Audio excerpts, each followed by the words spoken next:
Terus riyen cerita-cerita tentang legenda silsilah Kiai Jawa niku, Mbah Hasan Besari niku keluarga kerajaan pun duwe dhuwit, nggih pun ngertos dunia internasional.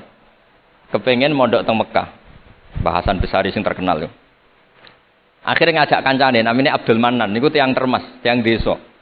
Dijak akhirnya mondok teng Mekah dados tiyang alim.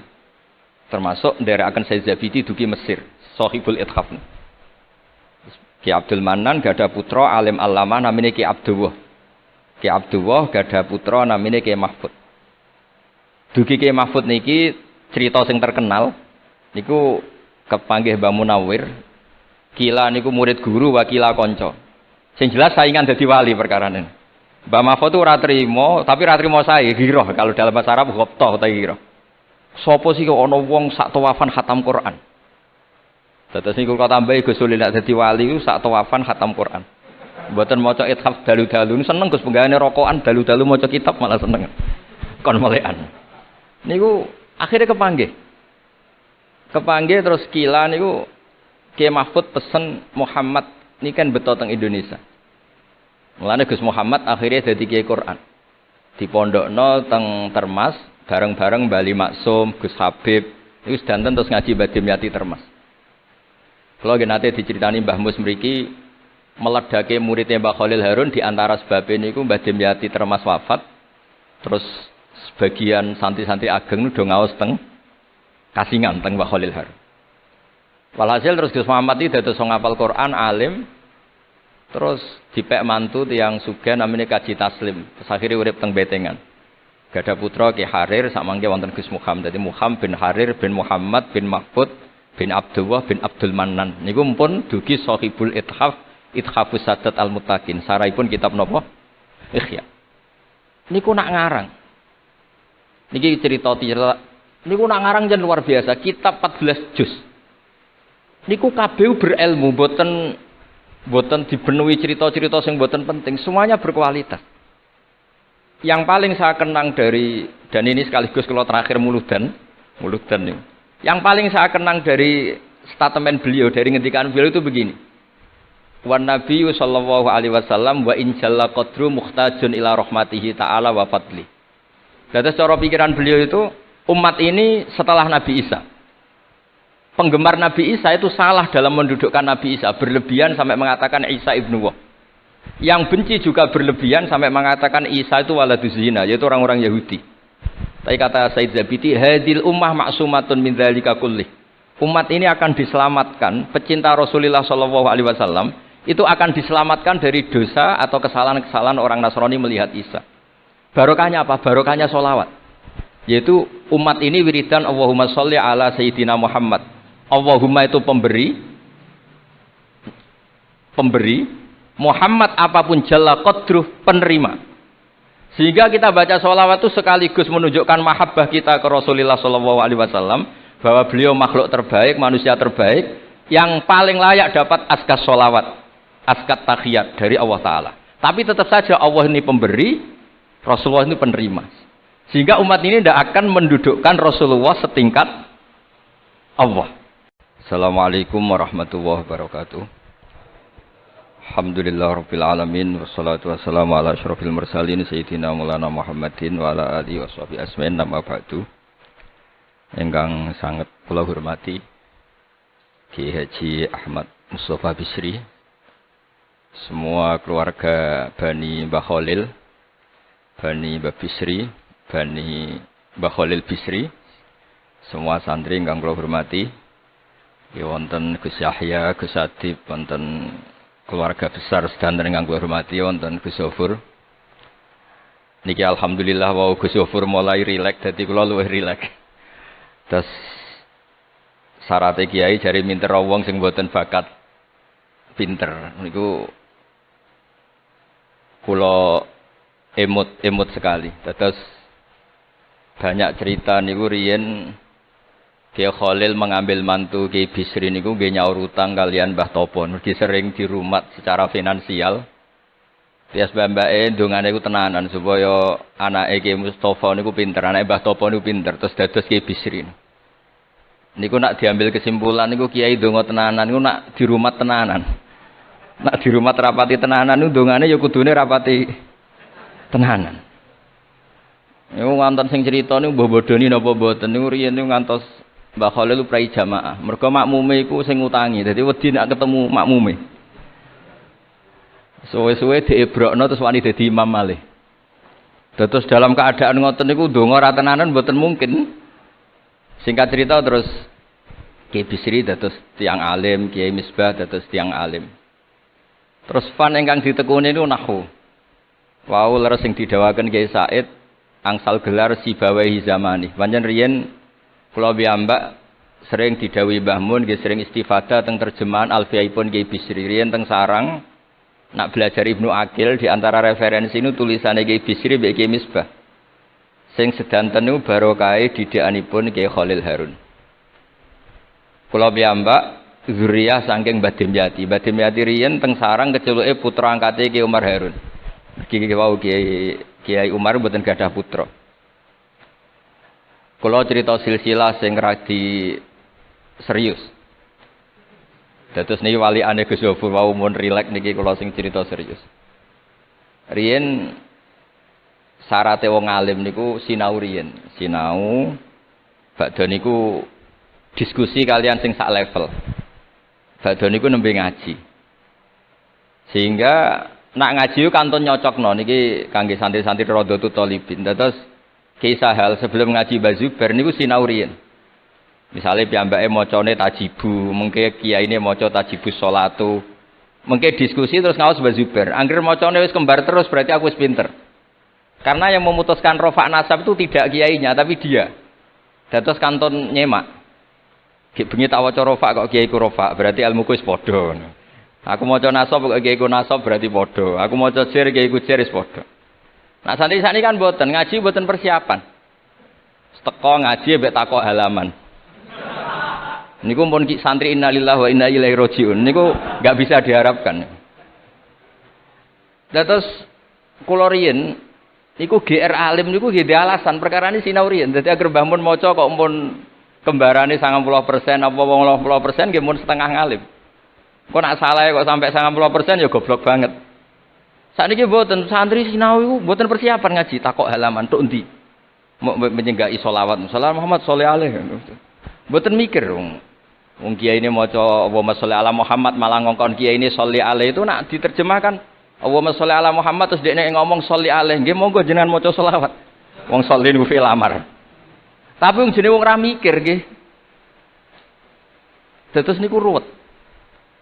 Terus niki kula cerita sing serius kersane jenengan pirsa bilih sing mintera wong ra bakat pinter niku nggih kangelan tenan. Riyen bapak kula nggih nak definisi wali nu ngoten kula nggih insyaallah pun mlebu lah. Mriki kula niku nggih mintera tiyang kathah. Tiang-tiang sing ra bakat pinter teng Gunung Kidul niku kula kathah sing kula dadekno kiai niku. Tapi mboten pinter banget pokoknya memenuhi kualifikasi lah. Mriki critane niku nggih sederhana. Riyen niku Mbah Khalil nak mulang nahwu tenanan. Mergi sesuatu itu jadi mudah. Mulane cerita sing beredar nang Lirboyo niku Ja'a Zaidun, Zaid datang. Niku wonten santri pelengahan delok lawang terus gurune ngamuk. Kamu orang mana? Orang Bekasi. Kenapa pelengahan? Ya katanya Ja'a Zaidun ra'aitu Zaidan. Habis Pak Guru bohong, katanya Zaid datang melihat Zaid ternyata orangnya enggak ada. Contohnya menja'a Zaidun ra'aitu Zaidan. Tapi barokahnya itu terus sesuatu itu menjadi mudah. Lah ini sing dawuhe Mbah Mun wae sing didawakan Gus Zofur kula jek eling dawuhe Mbah Mun gelem ra gelem Allah kudu gawe wong alim ka wong Jawa. Mergo wis kadung dawuh Islam iku kafatal linnas untuk semuanya. Fasibawayh Farisiun. Imam Sibawayh itu orang Persia. Imam Ghazali juga Tus itu Persia. Banyak orang alim dari Irak. Irak itu Babylon, itu tidak Arab. Karena Islam ini kafatal linnas. Makanya gelem ra gelem guyonane Mbah Mun niku Allah kudu gawe wong-wong koyok Warijo, koyok Kirun kudu dadi wong alim. Guling-ilingan nak Islam tidak milik orang Arab saja tapi kafatal linnas. Niku nak cara Mbah Mun. Dadi empun dadi janjine pangeran. Mulane sing mondok Arab nggih monggo, sing mondok pundi mawon nggih monggo, tapi Kiai Jawa tetep ndek jatah alim. Mergo niku mpun kuota. Mpun kuota. Terus riyen Mbah Fadl sing diceritakno Gus Zulfur niku tiyang alim, mboten mondok teng putih-putih teng Jawa. Mbah Sahal riyen alime nggih mondoke di antarane teng Sarang. Mergo pun jatah. Islam iki dawuh Mbah Mun kafatal linnas. Mulane Allah kudu gawe wong alim-alim sing wong Persia, wong Jawa, wong Cina. Tiang si, Imam Sibawa ini buatan tiang Arab. Mulane piyambake ra difrustasi ada debat mbek wong Arab. Masyhur yen ada ahli nahwi sing tiang Arab, namine Kisai. Piyambake Sibawa tiang Persia. Niku didu kalian seorang raja di depan umum kan maca qad kuntu azunnu annal aqrab asyaddulas atan minaz zambur. Faidan hiya faidan huwa hiya atau faidan huwa iya. Jari Imam Sibawa rofa. Jari Imam Kiswai oleh rofa oleh nasab. Terus akhirnya dalam perdebatan itu antuma ro'isa baldatikuma, kamu ini ketua dua negara Anda karena Anda yang terbaik. Lalu famanil hakim, terus keputusan ini di tangan siapa? Kamu orang terbaik di negara kamu semua. Terus yang bilang hadil Arab. Ya orang Arab semua ini kita konsensus polling. Semua orang Arab bila Imam Kisai. Karena orang Arab biasa ngendikan iyaha atau hiya. Akhirnya Imam Sibawa ini frustasi. Mergo dipermalukan di depan umum. Kila karena dalika sababa wafatih, sababa mautih. Bahwa peristiwa itu yang menjadikan Imam Sibawa kabundut. Kok dipermalukan di depan umum. Imam Sibawa keyakinannya tetap bersikeras. Setelah idza fujaiyah itu rofa karena beliau ikut fusha saja, fa idza hiya hayatun tas'a, fa idza hiya bayda'ul linadirin. Semuanya itu rofa. Beliau enggak bisa nerima konsep nasab. Terus tapi Imam Sibawa yang ngalami dipermalukan itu jadi barokah yang sak donya.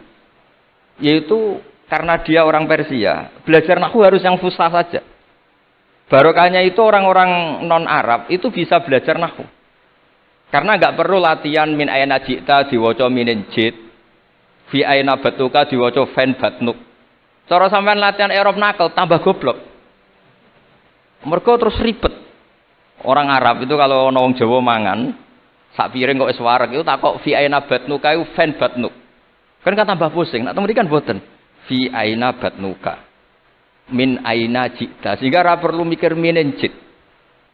Terus dawe bangun barokah fusha itu terus nahwu itu bisa digeneralisir. Akhirnya terus pilihannya alfiyah. Kila di antara sing beto alfiyah pertama nu Kiai Khalil Bangkalan. Mergi teng silsilah wau sing dirawaken Kiai Said di antara gurunipun Mbah Khalil Harun Kiai Khalil Bangkalan. Kula piyambak menyaksikan dalam manaqibnya Syekhona Khalil, beliau ngaji sama Said Zaini Tahlan.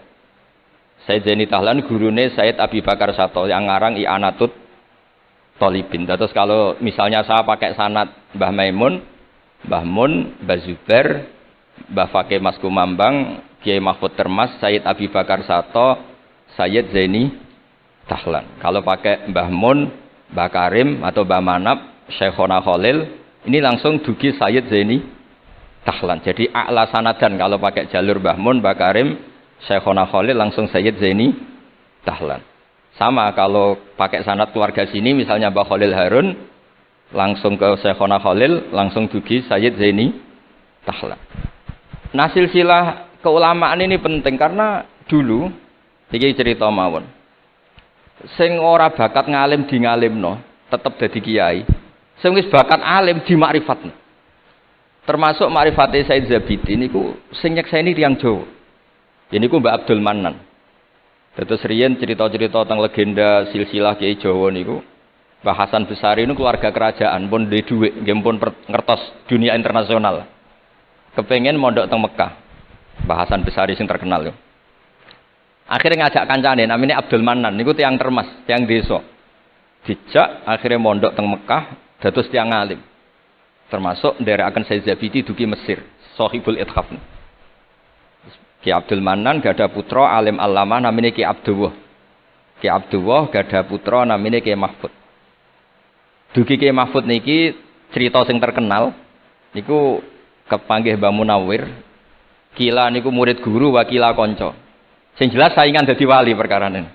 Mbah Mahfud itu ora trimo, tapi ora trimo sae ghirah kalau dalam bahasa Arab ghabtah ta ghirah. Sopo sih kok ana wong sak tawafan khatam Quran. Dados niku kok tambahi Gus Sulil nek dadi wali ku sak tawafan khatam Quran. Mboten maca ithaf dalu-dalu seneng Gus penggane rokokan dalu-dalu maca kitab malah seneng. Kon melekan. Niku akhirnya kepanggih. Kepanggih terus kila niku Kiai Mahfud pesen Muhammad ini kan beto teng Indonesia. Mulane Gus Muhammad akhirnya dadi Kiai Quran. Dipondokno teng Termas bareng-bareng Bali Maksum, Gus Habib, niku sedanten terus ngaji Badim Yati Termas. Kalau nate diceritani Mbah Mus mriki meledake muridnya Mbah Khalil Harun di antara sebabnya niku Mbah Dimyati Termas wafat. Terus sebagian santri-santri ageng nu do ngaos teng Kasingan teng Mbah Khalil Harun. Walhasil terus Gus Muhammad iki dados ngapal Quran alim. Terus dipek mantu tiyang sugih namanya Kaji Taslim. Terus akhirnya urip teng Betengan. Gada putra Ki Harir sak mangke wonten Gus Muhammad. Dadi Muhammad bin Harir bin Muhammad bin Mahfud bin Abdullah bin Abdul Manan. Niku pun dugi Shahibul Ithafus Sadat Al-Muttaqin. Saraipun kitab napa? Ikhya. Niku nak ngarang. Niki cerita niku nak ngarang jan luar biasa. Kitab 14 juz. Niku kabeh berilmu, boten dipenuhi cerita-cerita sing boten penting, semuanya berkualitas. Yang paling saya kenang dari, dan ini sekaligus kalau terakhir muludan nih. Yang paling saya kenang dari statement beliau, dari ngendikan beliau itu begini. Wan Nabi sallallahu alaihi wasallam wa in jalla qadru muhtajun ila rahmatihi ta'ala wa fadli. Jadi secara pikiran beliau itu umat ini setelah Nabi Isa. Penggemar Nabi Isa itu salah dalam mendudukkan Nabi Isa, berlebihan sampai mengatakan Isa ibnu Wah. Yang benci juga berlebihan sampai mengatakan Isa itu waladuz zina, yaitu orang-orang Yahudi. Tapi kata Said Zabiti, hadil ummah maksumatun min dzalika kullih. Umat ini akan diselamatkan, pecinta Rasulullah sallallahu alaihi wasallam itu akan diselamatkan dari dosa atau kesalahan-kesalahan orang Nasrani melihat Isa. Barokahnya apa? Barokahnya sholawat. Yaitu umat ini wiridan Allahumma sholli ala Sayyidina Muhammad. Allahumma itu pemberi, Muhammad apapun jalla qadruh penerima. Sehingga kita baca sholawat itu sekaligus menunjukkan mahabbah kita ke Rasulullah sallallahu alaihi wasallam, bahwa beliau makhluk terbaik, manusia terbaik yang paling layak dapat askas sholawat, askat tahiyat dari Allah Ta'ala. Tapi tetap saja Allah ini pemberi, Rasulullah ini penerima. Sehingga umat ini tidak akan mendudukkan Rasulullah setingkat Allah. Yaitu yang disebut burdah da'mat ta'atun nasara fi nabiyimi wahkum bima syi'ta madhan fihi wahtakimi. Pokoknya silahkan memuja Nabi Muhammad setinggi langit asal da'mat ta'atun nasara. Tinggalkan kesalahan yang dilakukan orang Nasrani. Nah itu kata Said Zabiti, cukup kowe maca sholawat. Karena dengan baca sholawat berarti Allahumma sholli ala Muhammad, Allah pemberi, Nabi apapun agungnya penerima.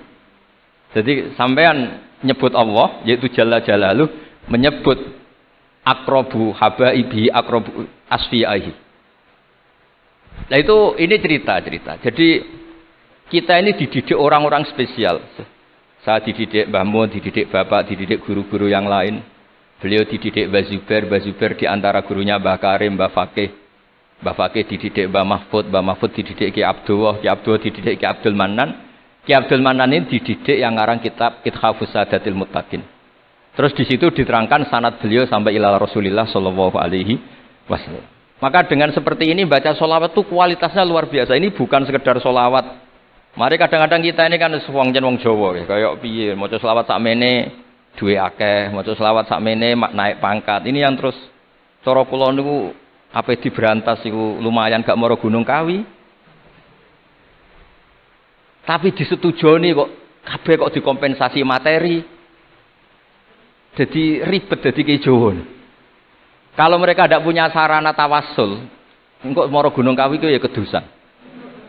Tapi maca sholawat ben dadi bupati, engkau nak mandi nang nyalahno sholawat. Jadi kejowo ya bingung.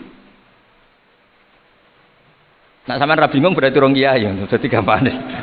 Tapi apapun itu dawe Said Zabiti wa Rasulullah Muhammad wa in jalla qadruh muhtajun ila rahmatihi ta'ala wa fadli. Itu mutiara yang luar biasa.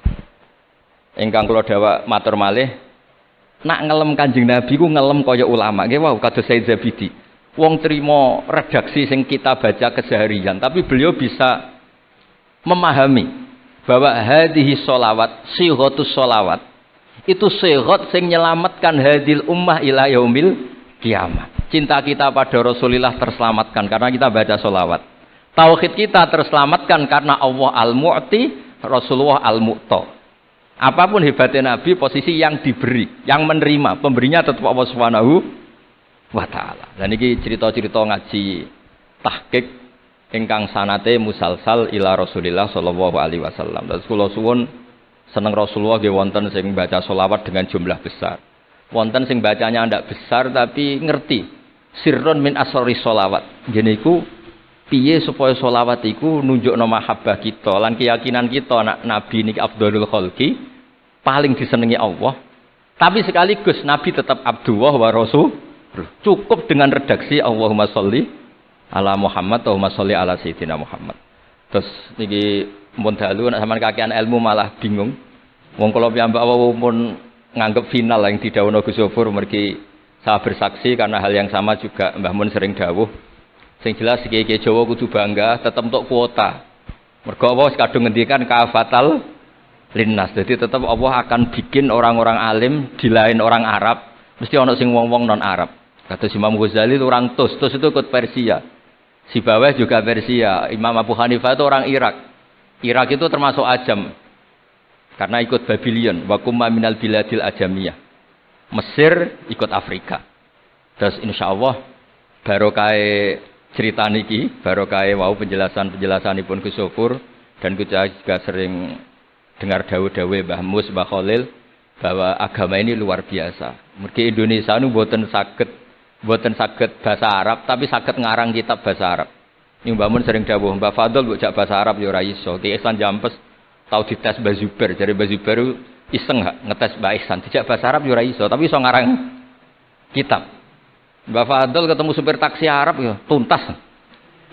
Pinter supir taksi Arab. Mengana gara Mbah Mun ana wong mondok Arab kepen pinter, kepen iso bahasa Arab. Kowe adol es ning Arab kok pinter bahasa Arab cara Mbah Mun. Nek pen alim yo niru Mbah Fadl.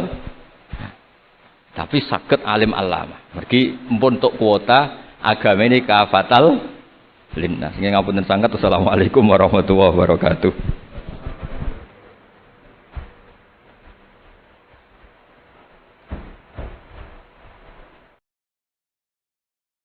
Jangan sampai karena kita banyak dosa kemudian merasa tidak layak jadi hambanya. Lho kowe ngerasa layak tetep kawulane napa? Pangeran. Digelem ra digelem ya faina tadzabur ke mlayu ning diwae ora iso menghindari status ubudiyah, status kemula. Lah nek kowe menghindari pangeran iso ora iso, gelem ra gelem kudu balik wae. Napa? Balik wae. Paham nggih? Lah nek sampeyan takok engko balik nang gak ditampa. Lah sing muni mesti nampa pangeran, dadi kira rasa kuwatir, paham nggih? Sing muni mesti nampa napa?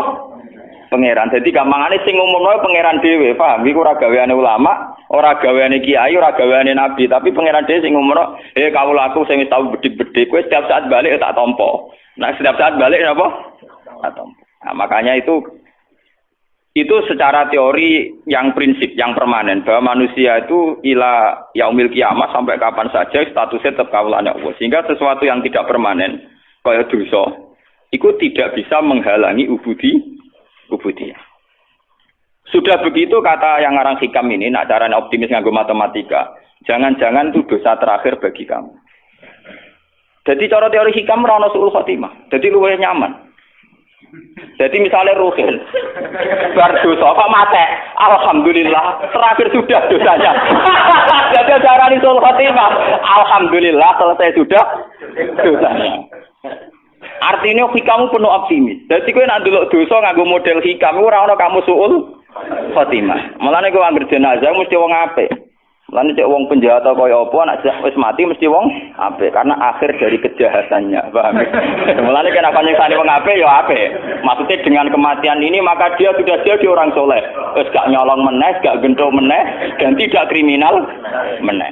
Artinya ketika orang itu mati dalam keadaan dekne nakal, orang kowe ora usah ngukumi suul khotimah. Anggap bae terakhir dosa yang dia lakukan. Ya ono ulama sing waras ngoten ya. Ya ono ulama. Oke rasa protes. Lho ilmu kula ora ngoten. Lha iku resikone goblok, paham. Kira rasa protes aku lho ilmu kula gak ngono kok. Iku resikone napa? Goblok. Oke rasa protes, paham. Lah saiki tak anekno kelas. Cara pandang gitu itu hentikan napa? Hentikan. Misalnya kayak gue mati pas ngambung bojone wong. Tapi harus yang gelem. Butuh kelainan. Gelemnya butuh apa? Kelainan.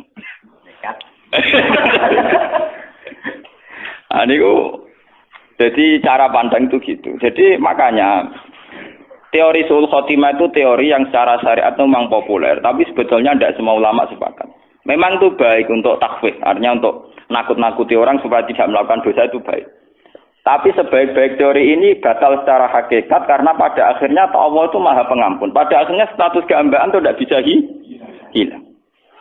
Apalagi teori hikam ini sesuai doa Rasulullah. Rasulullah itu kalau ngajarin doa gini. Allahumma alil hayata ziyadatan li fi kulli khairin. Ya Allah, kehidupan ini jadikan ziyadatan li fi kulli khairin. Pokoknya kalau nak ijek urip anggap mawon kula ijek iso sangu ngamal apik.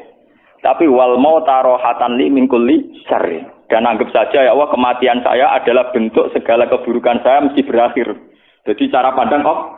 Jadi kenapa mati rasa nangis kan? Jadi apa mati? Ya Allah berakhir sudah semua kejahatan saya. Dan berakhir sudah semua kesalahan saya. Mergo kula ampun mati. Kula boten mungkin Gusti kakean tingkah teng ora-ora mahsyar. Nak ngono yo gampang ya udah paham. Yang penting ngaji wong waras ngoten. Sampeyan ben roh. Jadi sebetulnya muamalah dengan Tuhan itu harus penuh keyakinan, penuh kenyamanan. Ora kok aku ngajari sampean dosa, sampean nak masalah dosa urung tak ajari wis dosa, paham? Kula kadang diprotes ge tiyang-tiyang Gus ngoten ngajari wong maksiat. Wong maksiat iku malah sing ora tau ngaji aku. Artinya zaman maksiat itu urung kenal aku. Iku maksiat ora diajari jo pinter, paham?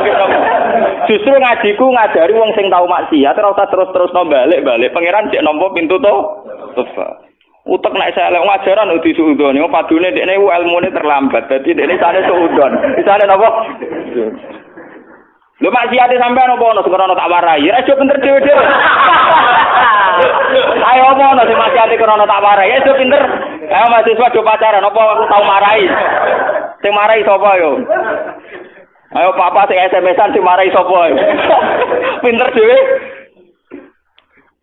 Oh, kiai didelok-elokno. Kiai ku anane ngajak wong balik ning pengen. Jadi misalnya kiai pangeran moho pengampun kabeh dosa itu sepuro ora ngajari maksiat. Ngajari wong sing wis kadung maksiat iku ngadepi wong wis kadung kabeh. Dadi kiai ngadepi wong sing wis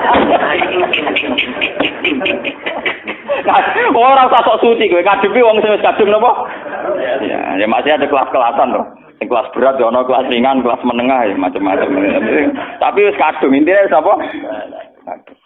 Jadi kalau dengan teori ini kemungkinan suul khotimah artinya gini loh, kalau zaman sampean hidup itu dengan Allah itu nyaman, husnudzon be pangeran.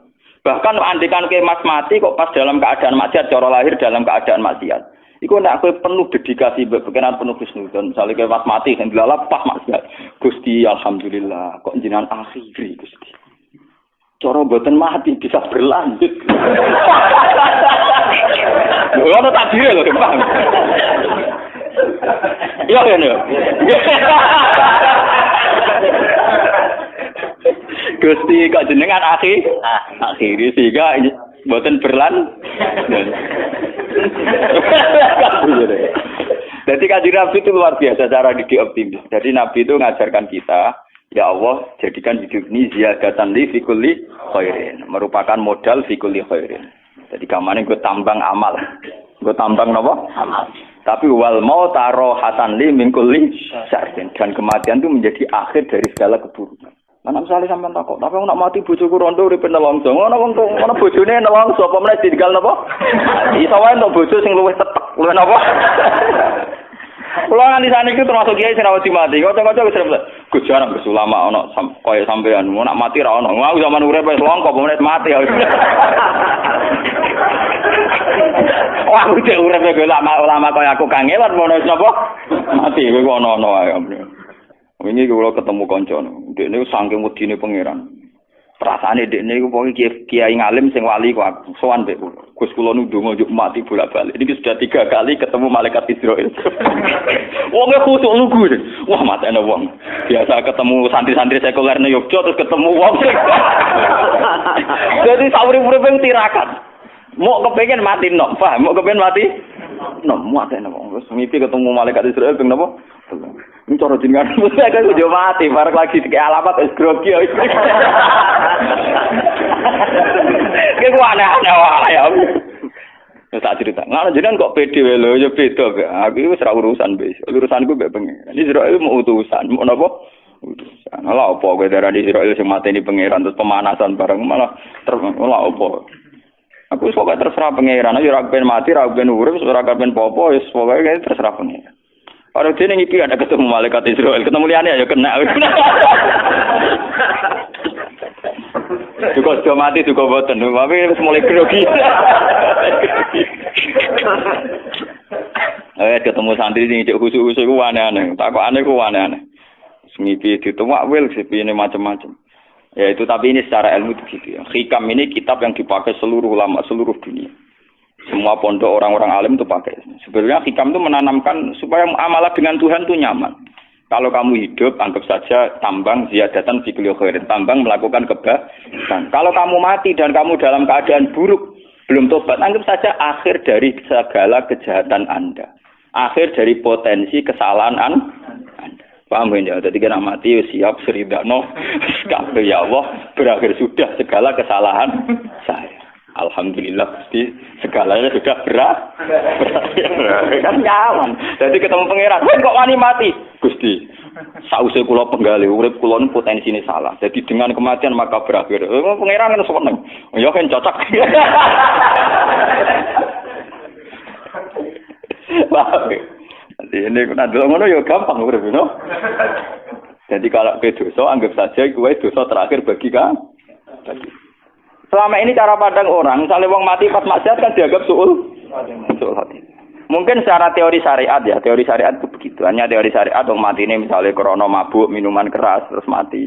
Mungkin secara syariat kita mengatakan nasibnya CLE, mati ini pas nopo mabuk. Tapi itu kan teori syariat saja. Sebetulnya secara teori sosial, misalnya wong wis bikin keresahan, biasa malaki, wong biasa nyolong. Secara sosial kan ya untung tuh ngomongin. Penyakitnya wis berangkat, penyakitnya wis napa?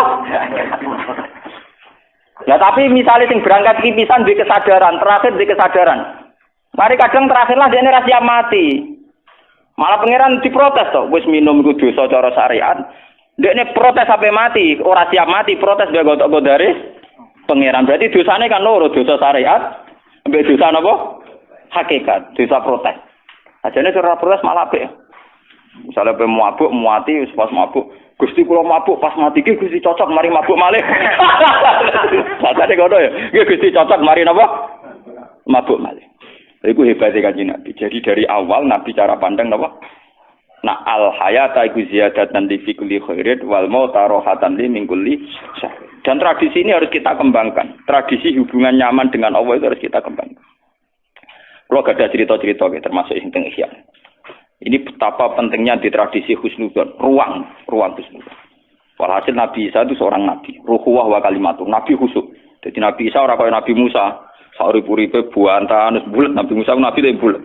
Dengan protes pangeran. Nabi Isa nu khusuk. Khusuk terus simahnya bagus, hanya orangnya standar terus simahnya bagus. Ya ora tau misoi tiyang, guys. Dia istiqomah, guys. Beliau itu baik, beliau secara Kiai Jawa khusuk.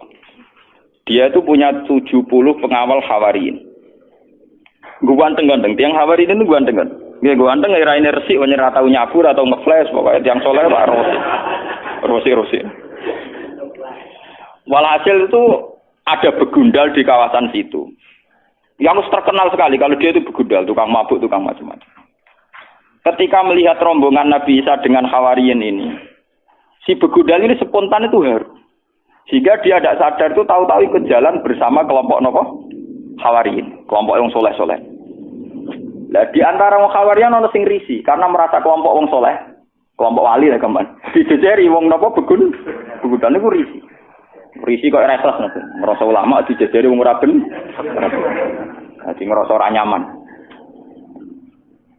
Ternyata apa yang dilakukan Allah? Jarene Allah saat itu kan masih ada nabi sehingga ada informasi langit. Nggih, saat itu masih ada nabi, ada informasi langit. Madun, jarene jeng. Masih ada informasi langit. Terus Nabi Isa dikei wahyu. Ngene ora Mas Rumun.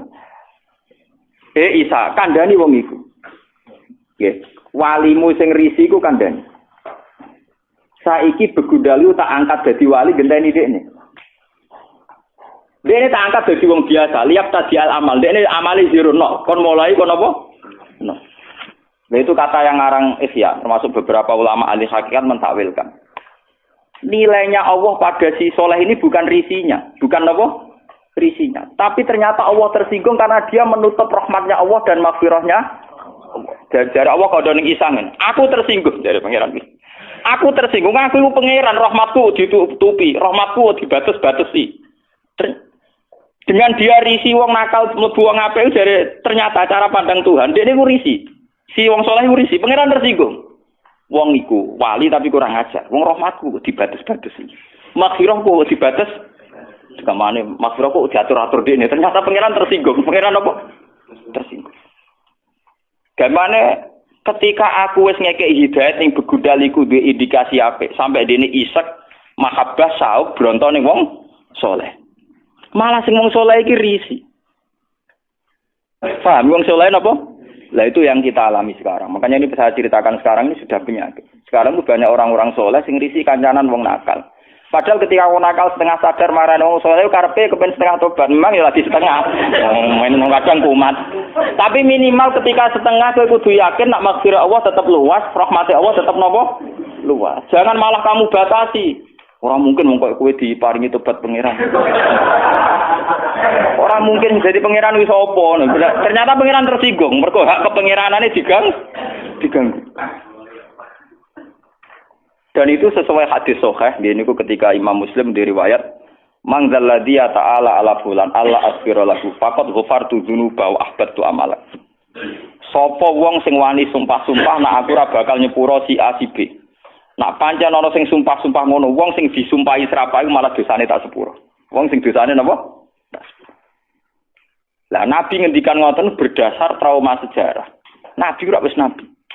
Di Nabi sak ndure kiai, paham to? Nabi sak ndure, sak ndure mertua, sak ndure macam-macam. Ade kudune patute Nabi ku mandi. Sak ndure Gus.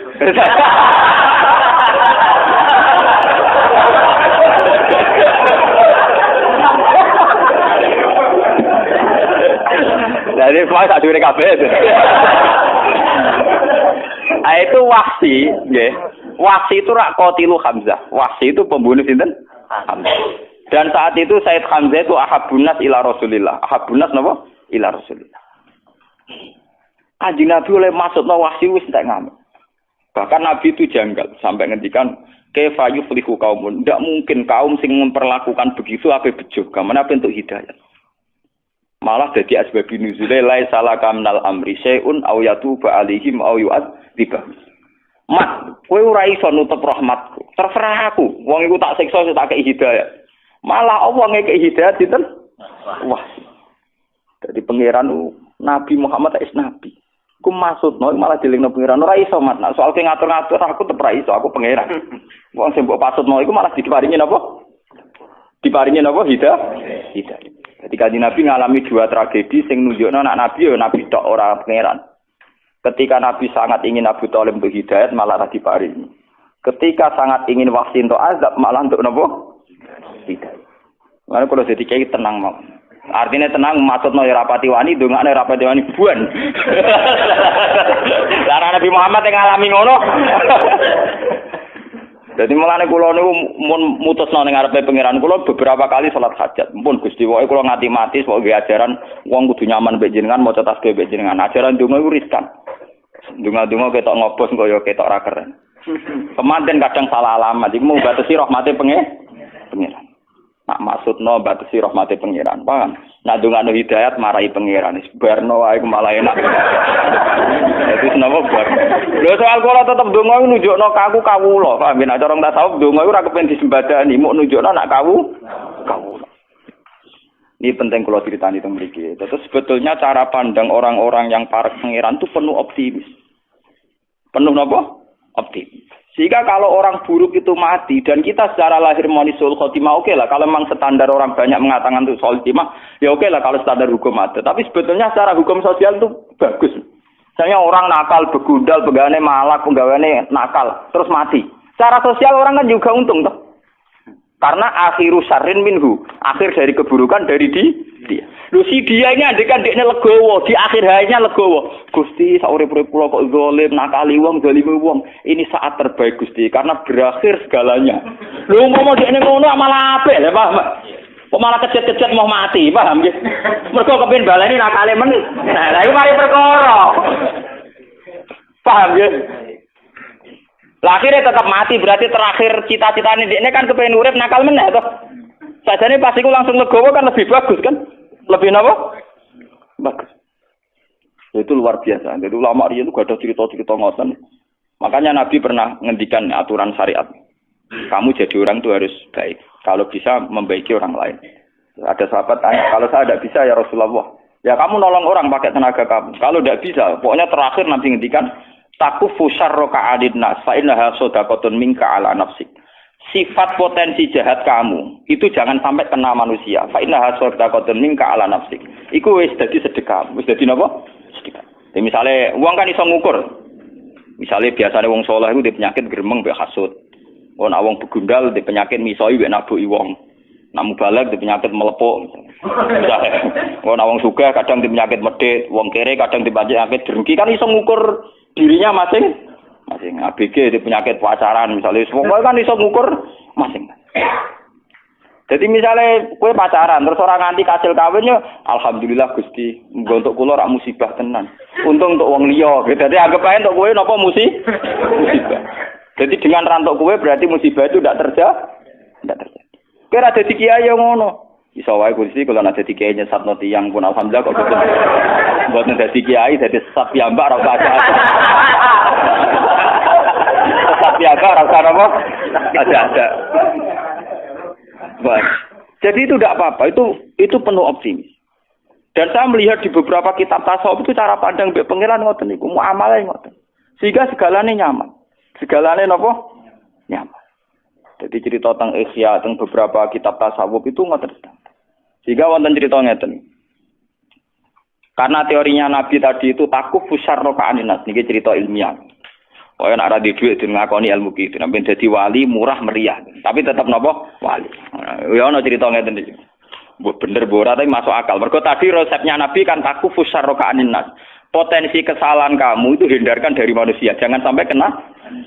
Walhasil ana wali nak rino poso nak bengi tahajud. Wes pokoke nganti bileng. Wes sebetulnya ibadah. Jenis Mustafa aku perang kesel. Walhasil dia takok mbek pangeran, Gusti, orang sesoleh saja itu apa ada?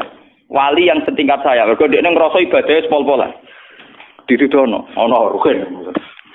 Bareng rugen didelok pundane turu wae. Dene melek mau pendak salat fardu. Pendak salat apa? Turu. Gak terima wali. Takok mbek pangeran, Gusti. Prino yo ora poso, bengi yo ora tahajud, pegawane turu kok sak level mbek kula. Ya takokno wong, dekne turune kro. Ternyata dijawab ini malah ning dadi wali iku gampang, diilmiahi gampang. Terus cerita. Ciri utama wong soleh ora ninggal barang mungkar. Ciri utama wong soleh ninggal barang mungkar. Dan turu itu paling efektif untuk meninggalkan kemungkaran. Wes kowe melek lah lho maca poso, ora wong wedok ora apa tetep ijo, cek bingung. Merangi yatim cek ora wong wedok ora donya, ora menungso, ora wong mangkelo. Ora wong mangkelo kadang kepengin misoi, ora wong wedok kadang kepengin sahabat, ora wong sugih kepengin drengki, ora wong melarat kepengin nyepelekno ruwet melek napa? Ruwet. Nah turu iku dianggap efektif meninggalkan semua Jadi turuku tak niati meninggalkan segala napa kemungkaran. Nah dari wali ibadah, bolak-balik ilmu lebih unggul dibanding ibadah.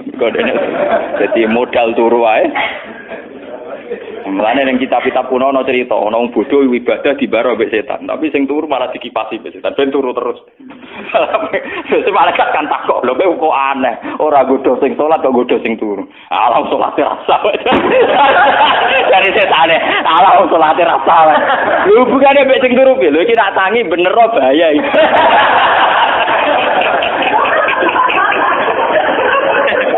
Ya cerita. Jadi tangi Apa terus mulang apa? Iya. Jadi itu luar biasa. Jadi betapa pentingnya inti dari takwa itu kan tadi kan meninggalkan kemungkaran dan turu tentu dianggap efektif. Nah, mulane sing wis uripe ra jelas. Uripe ra jelas, timbang melek nambahi kasus. Paling gak ini lho ning keluarga iku nak seorang bapak gak kerja nak melek ngentekno sarapan to. Ngentekno sarapan lah memberi kontribusi. Paham, dikongkon nyapu bojone tersinggung daripada sekere men tersinggung wae tok turu, paham.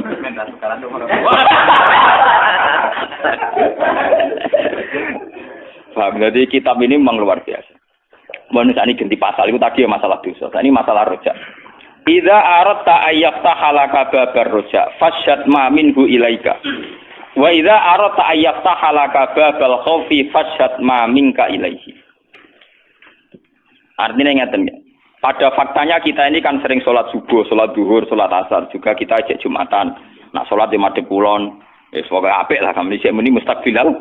Kiblah ana melarat yo kadang kepen nulung ora kesampean lah tetep kepengin. Ana wong alim kepen hormat ora kesampean lah pokoke kepengin. Iku wis ngamal apik kabeh. Semuanya itu ngamal apik. Tapi sebetulnya semua proses ngamal apik ini kan kita tidak yang menciptakan, tapi murni kehendak Allah. Jika kalau kita ingin rojak, anggap aja Allah lah yang menjadikan kita iso sholat, iso zakat, iso haji. Nak wong melarat ya iso sabar, iso macam-macam. Jadi buktikan bahwa semua ini tidak kamu inginkan. Tahu-tahu kamu didesain demikian. Sekolah matur ngerti-ngerti takdir mondok, ya mantune kiai, putu kiai, semuanya takdir. Pokoknya saksikan semua rahmat Allah pada kamu. Sehingga dengan demikian potensinya ada terus. Potensinya ada terus. Misalnya ngeten kula sering ngritik dening santri-santri. Santri ku nek hizib nasor, iku sawangane ora mandi santai itu mergo hizib nasor. Misalnya sekarang saya maca hizib nasor. Dari kiai musuh akeh sing nyantet akeh. Aku selamat mergo maca hizib nasor. Utawa di jimat kiswa Ka'bah utawa tuku jimat macam-macam. Sebetulnya dari teori itu doa dan itu khazanah itu tidak ada masalah. Tapi pertanyaan cerdasnya akan begini dan ini model ilmu hakikat. Kowe duwe hizib nasor sak cepet-cepetan umur 18 tahun 17 tahun, paham tuh? Sedurunge aran duwe lho, terus selametem krana apa? Krana Allah. Begitu juga masalah rezeki. Sausé ke dadi PNS, iku sawangane rezeki krana ke PNS. Sausé di pekerjaan tetap, sawangane krana pekerjaan tetap. Lho kowe dadi PNS sak wis umur 20 tahun. Lah mangane mak mulai cilik. Mangane mulai berarti rezeki ya sangka Allah. Mergo aku mergawe Gus. Lah memang kene kandungane mbok mergawe apa? Ya iku wis dadi rezekimu. Ciri utama rezeki ya dadekno kowe urip. Ya meneh kandungan ya wis napa? Urip. Nah, dengan beberapa pola berpikir bahwa semuanya dari Allah, kita akan optimis. Kita akan apa? Optimis. Mulane jare sing aran hikam nak pas umat jadabe. Falaisa hunaka ikhlasu ahwalin wala amalin. Ning arepe pangeran ora ana ikhlas ora ana ngamal. Artinya ngeten ana ikhlas ora ana ngamal. Misale bak salat. Usolli, kalau sholat ikhlas gitu, kersane jenengan tompo. Ciri utama ikhlas itu kan kabeh terserah pangeran tuh. Ya sudah itu maknanya ikhlas. Buktinya begini. Sayyidina Umar ku gentuk. Umar gentuk. Semua sahabat sing mantan kafir gentuk. Nah hidayat kalau ngamal soleh lho, zaman kafir ngamal soleh apa? Wong jenenge wae apa? Kafir. Jadi kamane kok pemene kowe ini wis santri, kudu penuh optimis. Kamane ne? Gusti elek kula ndek modal ngamal. Ya mau salat madhep kula nek kadang wiridan. Wong kafir ku akeh sing tuh hidayat iku modal apa, Des? Ya modal kersane apa? Jadi kamane hikam mari kowe nek kepengin penuh optimis be pangeran, seksekno to, sekseni reputasine pangeran yang selalu mengasihi kamu, ngono kan? Saksikan reputasi Tuhan yang selalu mengasihi kamu. Ya contoh gampang. Zaman kita lugu, cek ABG, cek goblok, iso urip ya ono sing seneng. Justru dengan sama kacau ini iso seneng. Bocah puber-puber, ora karepe urip. Iku iso seneng, ketemu kancane wis seneng. Padahal sampeyan wis tuwa, ngono kok tau ngono dhisik. Paham? Ini artinya apa? Mergo pangeran desain ngono. Cah puber diparingi seneng ngono, nek wis tuwa diparingi seneng ngono. Ya sudah begitu. Intinya kabeh kok kersane apa? Malah dari sing aran hikam, umpama ikhlas, umpama ibadah dadekno sebab hidayat. Nak ngono wong kafir ora ngaran untuk hidayat. Tak cilik ora ngaran untuk hidayat wong ora ngamal. Pokoke hasil ra sida kabeh. Ora sida kabeh. Laisa hunaka imalu amalin wala ikhlasu abilin ning ngarepe pangeran ra ono ikhlas ra ono ngamal. Makanya fajat ma minhu ilaika. Seksene apa sing saking Allah ning ku. Ya kita kula lah ngrasakno. Misale kula cilik ya ora dicita-cita ben dadi ulama. Ya sudah tahu-tahu ditektir deh bapak ulama terus kula didadekno ulama. Ya tapi bapak kula ora dicita-cita mungkin bae sudah gitu. Paham ya? Terus ini penting kula aturaken karena kalau kita ngadalo ngamal itu nanti dungam ramanti mergo kurang memenuhi syarat. Kurang khusyuk, kurang ijazah itu sanate ora muttasil. Pangeran ora butuh sanad, paham? Pangeran ra butuh napa? Wong masalah hidayat prosedur kafir agak ngarah wong kafir itu hidayat. Mergo orang di modal ngamal, orang di modal napa? Ngamal. Ya bajingan akeh sing tobat. Apa wiridan sik sedurunge tobat? Ayo boten. Lagi cari hikam. Saksikan reputasi Tuhan yang selalu memberi pada hambanya. Dengan demikian kita akan penuh proses. Tapi kena lagi kepengen khauf, kepengen wedi pangeran. Sekseni kelakuanem kurang ajaran ning arepe pangeran.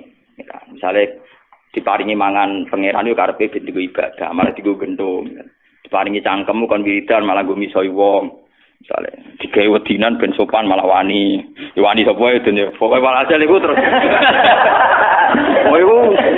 Jadi kalau kamu ingin sedang ibadah khauf, sekseni kelakuanem ning ngarepe napa pangeran. Misalnya tidak sesuai desain awal, tujuane manusia dikai rahmat dan ibadah, dikai rahmat dan berbagi, dikai rahmat dan syukur. Ternyata malah kemrungsung, malah macam-macam.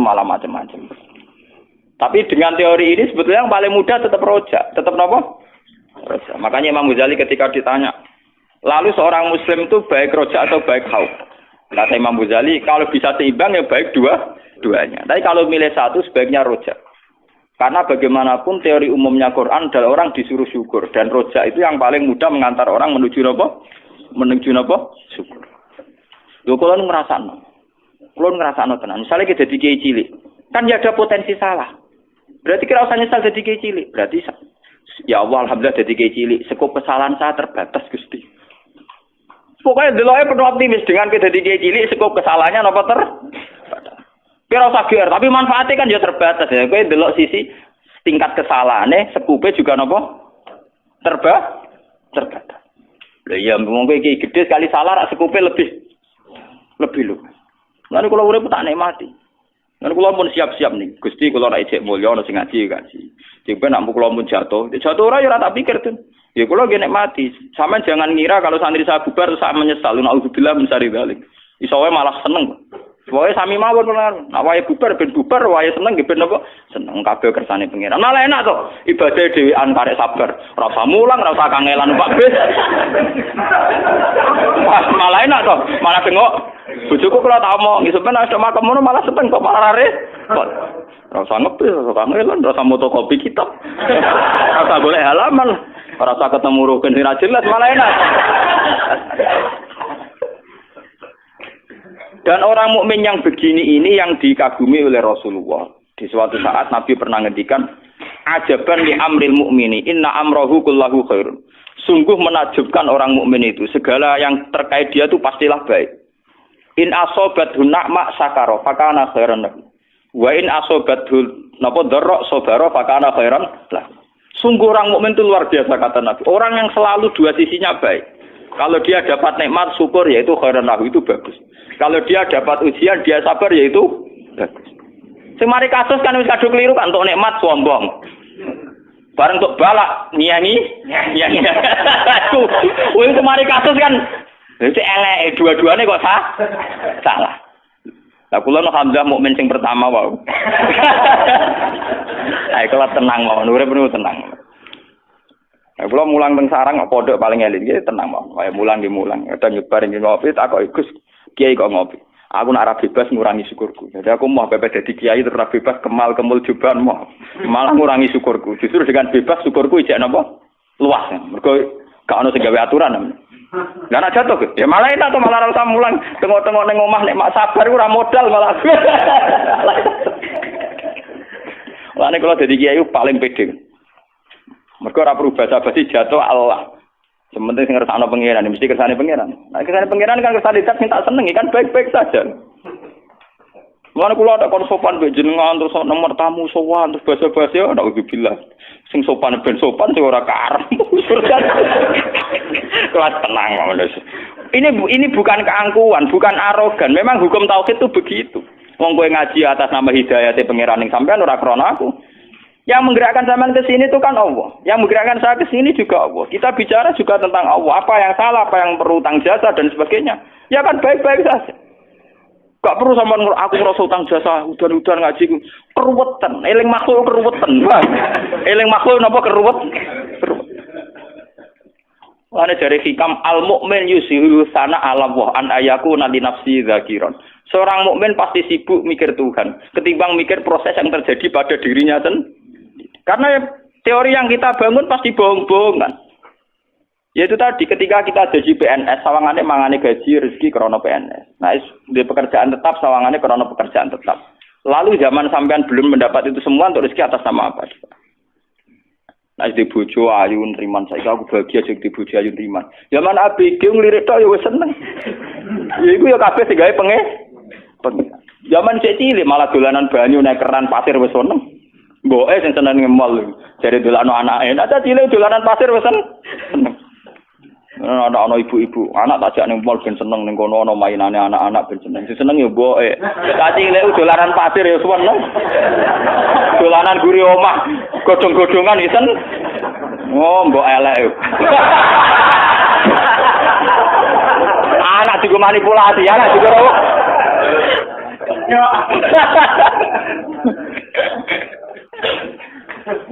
Lah bapake seneng jare demi anake, padahal bapake mlipate jelalatan. Anak jelalatan. Wah, kasus kabeh. Kok bapake ora ana bojone ora ngono iku. Oh, dolim kabeh. Ora ana, cah cilik tetep seneng. Dolanan ning omah napa? Dolanan kok kancane main daun-daunan ya seneng. Wes secara calanang melane keran bal-balan guru omah wis napa? Seneng. Jare sapa cah cilik seneng ning mall? Ora ana. Paham kan? Diboe seneng didukung bapake. Lah, kepentingane beda-beda. Dadi boe blojo bapak ning kafe dawe. Allah gak wis pengeran. Untunge pengeran mau sepura ora. Gak karu-karuan. Paham ya, sifat ngaji ini sampean kudu yakin bahwa ulama-ulama yang ahli hakikat kayak yang ngarang hikam, Syabul Qadir semuanya itu begitu. Menanamkan orang itu harus senang Allah. Dan cara senang Allah itu penuh optimis tadi. Bahkan ketika kita melakukan keburukan dan kita mati di situ, anggap saja itu keburukan terakhir yang kita lakukan. Dan itu artinya baik kan, karena itu menjadi keburukan terakhir. Bukan berarti Gus Bok menentang teori suul khotimah, tidak, yang menentang itu siapa? Teori itu sudah salah dari awalnya, paham? Artinya itu teori yang tasamu saja dalam bahasa ilmu hakikat tasamu. Normalnya, gampangnya dikatakan demikian. Mulanya penting ngamal soleh, sampean kudu sakit ngamal soleh. Ini teori yang paling gampang gini. Sampean sholat subuh untuk poin sitok, sholat zuhur untuk poin loro, sholat asar untuk poin 3.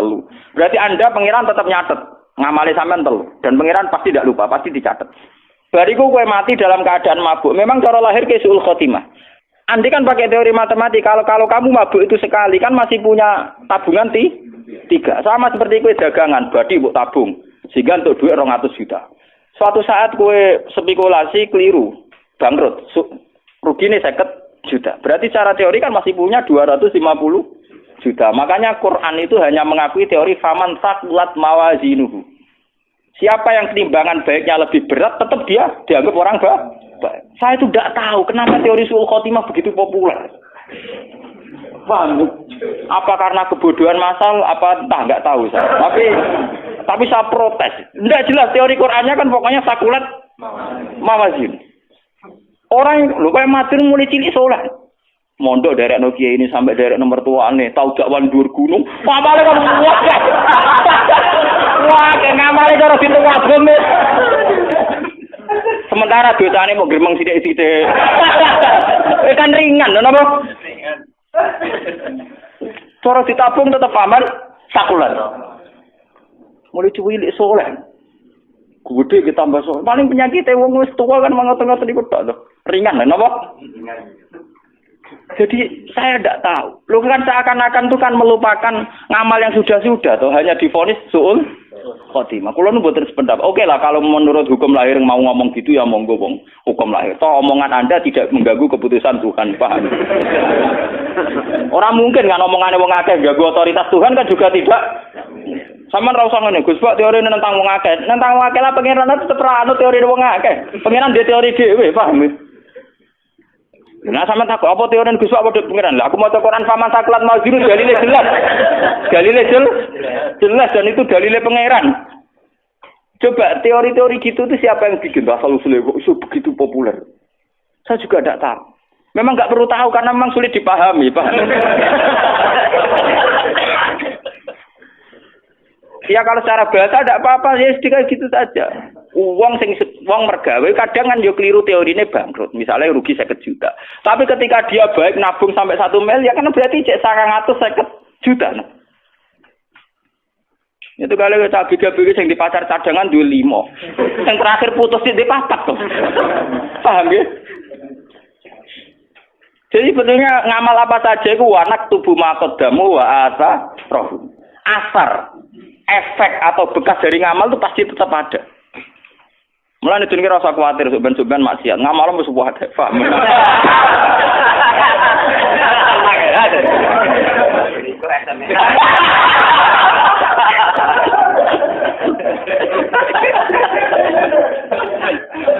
Tapi teori sul khotimah itu memang begitu populer, padahal dalilnya tidak jelas.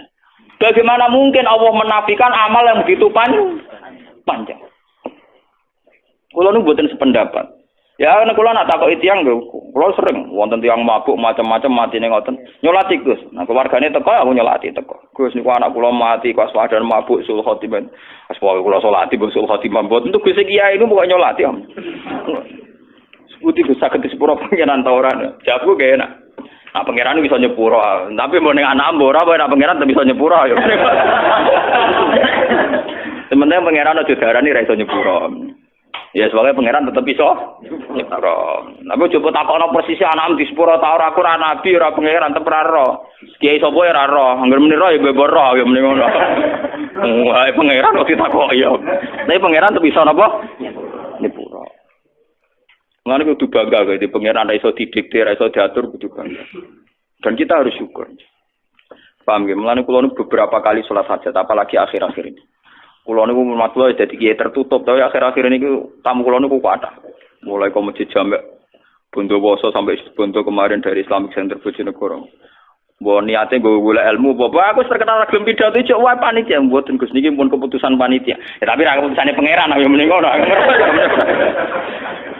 Alatane ngerayu iku mergo wis keputusane napa panitia sing diaturi jenengan jane iya. Aku ulama lek tundukku mbek pangeran, gak keputusane pangeran ya ora tunduk ya mending. Terus cerita. Jamaah mriku biasanya tel tipe jenengan kok rekamane jenengan dadi kula nyuwun jenengan kersa teko. Lah ya tujuane aku teko ra ben ngaji. Ngaji dadi sitok utawa ngaji wis cukup. Ngel-ngelo kiai dosa, nang wedi. Ngel-ngelo kiai napa dosa. Nimpun Gus nang ngoten nggih semutene lah sampai srawani ngrayu. Bukan apa-apa ya, kenapa ya nasib orang alim tuh kok tetap diatur-atur. Saya itu juga heran sama orang-orang. Tapi alhamdulillah saya itu termasuk mandi. Tapi jek ono yang sowan.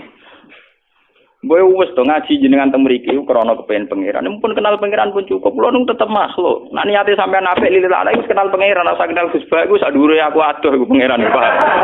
Boy wis. Boy napa? Wis ngajine krana Allah, ya sudah. Hukum sosial itu nak dituruti mari dadi komunis. Percayanya be hukum makhluk. Paham hukum apa? Saya itu tiap malam tetap berdoa untuk orang-orang yang mencintai saya atas nama Quran. Enggak usah pakai hukum-hukum sosial yang berlebihan. Alasannya nak buatan jenengan dubutan marem itu.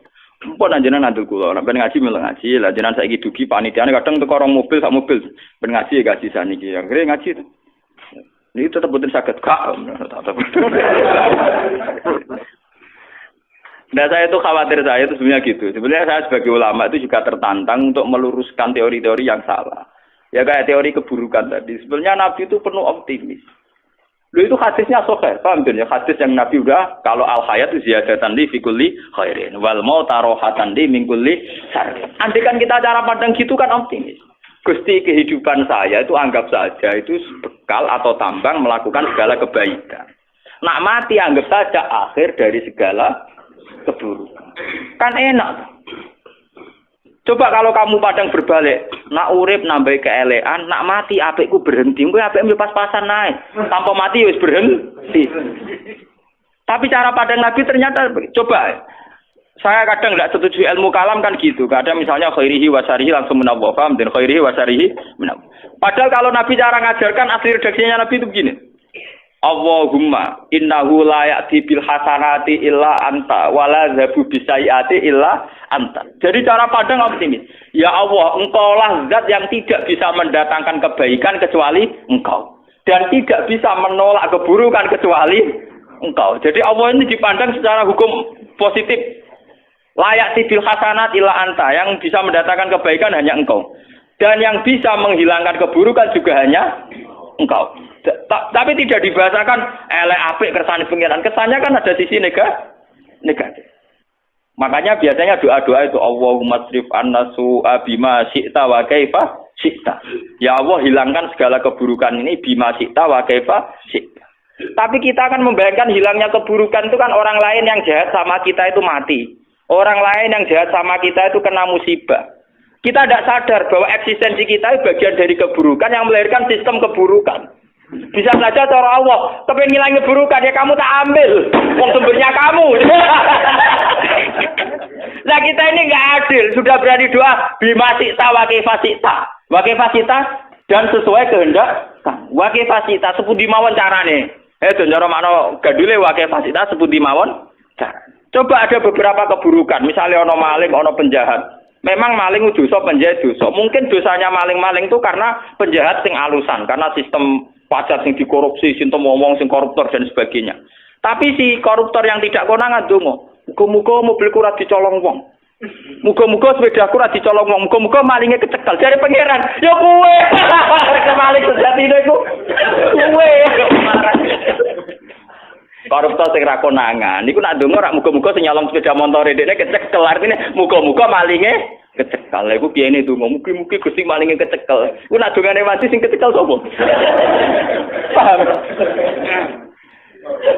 Paham. Makanya kita dikiai itu ngono aja teman-teman. Jangan-jangan kita bagian dari sistem itu. Oh ini biangnya itu. Ya Allah hilangkan semua kesesatan. Ternyata kita di lingkaran itu. Wah dijupuk sih. Jupuk master jadi.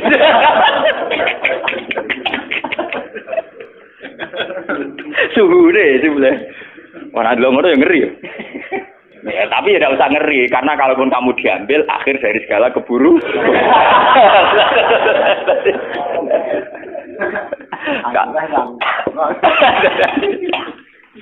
Jadi ini pentingnya ngaji. Menurut kalau terusakan sing dalam kurung. Matoliul anwari al qulubu wal asrar. Matoliul anwari utawi nggon lahire pira-pira nurullah.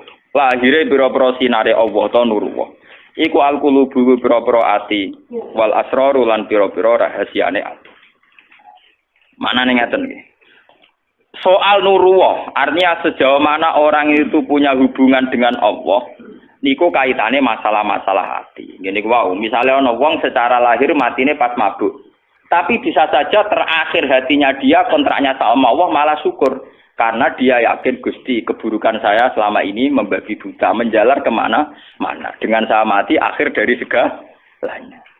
Dan itu urusannya hatinya dekne mbek pengen. Mana aja sampai kowe pas mati ku nyesal. Senajan nak pengicara pangeran apike ngono nggih nang berangkat paham nggih. Ora usah kaganting tinggal. Kan kula nak ndonga muga-muga mati dalam kemewahan maksudnya ngoten niku. Sampai mati nangis anakku piye, bojoku piye, nggoni bapake ra jelas pomene ditinggal. Iso malah luwih jelas. Paham iso malah luwih napa? Jadi matoliul anwari utawi nggon cukule pira-pira nur ku al qulubi ku ati wal asraru lan pira-pira rahasia. Nujumul ilmi utai pira-pira lintangi ilmu iku akmarul ma'rifat iku pira-pira rembulane ma'rifat. Wa syumusu tauhid utai pira-pira mataharine tauhid mataliuha iku nggon tukule ma'rifat. La wa mau diusyurukiha utai panggonan tukule, panggonan sinare matahari iku kulubul arifin. Iku atine wong-wong sing ma'rifat ning Allah wa asraruhum lan siri-sirine para arifin. Mane ngaji mbek wong alim sing arifin, sing duwe hubungan khusus mbek pangeran. Iku ciri utama hubungan khusus nyaman mbek pangeran. Aja wong alim mbek sing pah-pah mbek pangeran ngelah-ngeluh barbar. Wa hadhi utawi iki ya hadhi ku alan waru pira-pira sinar utawa nur al haqiqiyah kang basa hakikat. Minal matoli sanging pira-pira nggon kelahiran nggon tukul nggon terbit ar-ruhaniyati kang bangsa ruhaniyah.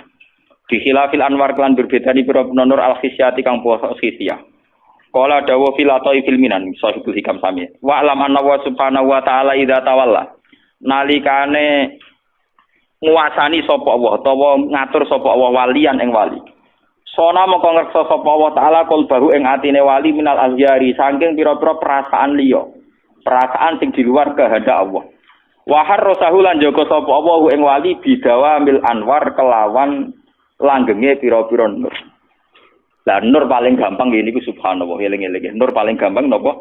Subhanallah. Kita ini ndak tahu, ditebir mati saiki sok ben ndak tahu. Ciri utama wong mukmin iku ndak tahu. Kabeh iku subhanallah wa suci. Mulane ibadah dunya, koyo salat iku jek gampang, mok ping 5 sedina. Haji ku jek murah, 30 juta, 40 juta. Sebenarnya yang diajarkan oleh Nabi Ibrahim yang diturunkan ke Nabi Muhammad orang sekedar sholat sampai haji. Wa mahyaya wa mamati. Bentuk hidup kita yang begini, mati kita yang kayak apa, itu ya semua lillahi. Tapi kita tidak siap, kita punya versi hidup sendiri. Kemana kiai bayangno dunia santri ini akeh dijujup ning dindi. Nek wong juga bayangno karyawane akeh ning dindi. Kok wong kere bayangane wong kere disakeni wong ning dindi. Jadi do duwe versi dhewe tidak punya kesiapan melihat wa mahyaya wa mamati. Memang itu lebih berat karena per detik kita kontrak dengan Tuhan per detik. Sebenarnya kita kalau iman tenan kudu siap wa mahyaya wa mamati. Bahkan kehidupan saya, bentuk kehidupan saya wa mamati semuanya lillahi rabbil alamin. Kalau kamu tidak paham detail ya subhanallah saja, maha suci Allah. Jika kita tidak tahu persis kersane Allah tapi kita tetap yakin Allahu akbar subhanallah. Sehingga kita tidak mengatur Tuhan. Kan saged mawon nggih kula bolak-balik nyontokno sing lucu-lucu niki. Misale kula ndonga Gusti kula kepengin dadi kiai gedhe apa mesti maslahat. Dadi kiai cilik ya apa mesti maslahat. Tapi nek kabeh kersane pengiran kan ya sudah. Mulane kula sering gawe contoh sing uraan niku ana cah nom ABG ndonga Gusti muga-muga kula entuk cah wedok iku. Wis ndonga maca Asmaul Husna. Mungkin cara teori kabeh donga iku manti memang iya, tapi cah wedok iku ya donga maca Asmaul Husna muga-muga ora entuk cah iku. Paham nggih? Artinya apa? Allah ya pangerane wong loro iku kan. Sing sitok yo kepengin tok, sing sitok ora. Lah berhubung pangeran bin Adil ketemu nuruti salah sitok. Dan Allah tahu sisi musibahnya lebih tinggi misalnya. Akhirnya Allah nuruti rasido wae kan. Lah iku jenenge wa mahyaya wa mamati. Tentu kita kadung diversi mahyaya kita. Dan nom iku diversi hidup saya adalah untuk caiku. Separuh jiwa saya hilang. Tapi cara pengiran mboten enten ngoten niku, tetep wa mahyaya. Lah, orang mukmin sampai sekarang tuh yang berat itu masih melihat itu. Kehidupannya itu masih punya versi yang karepe nuruti nafsu, nuruti hududun nafsu. Sopo ya sing kepengin numpang wong, numpang mertua itu kan ya ora ono. Tapi nek pengiran ngersakno ngono ya dadi ibadah. Dadi napa?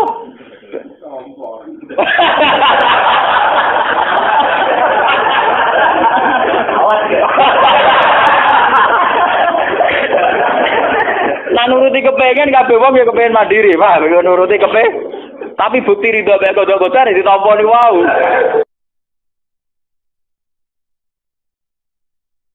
Dulu Nabi punya tantangan sendiri. Agama ini pernah ditinggal Wali Songo, ditinggal Mbah Munawir, ditinggal Mbah Ali Maksum, ditinggal Mbah Abdul Qadir, tetap jalan. Padahal yang meneruskan ya orang-orang nggak jelas seperti ini. Kalau turus pesantren yang paling melanggar ya bosan jadi kiai ingin jadi profesor, bukan kita ya.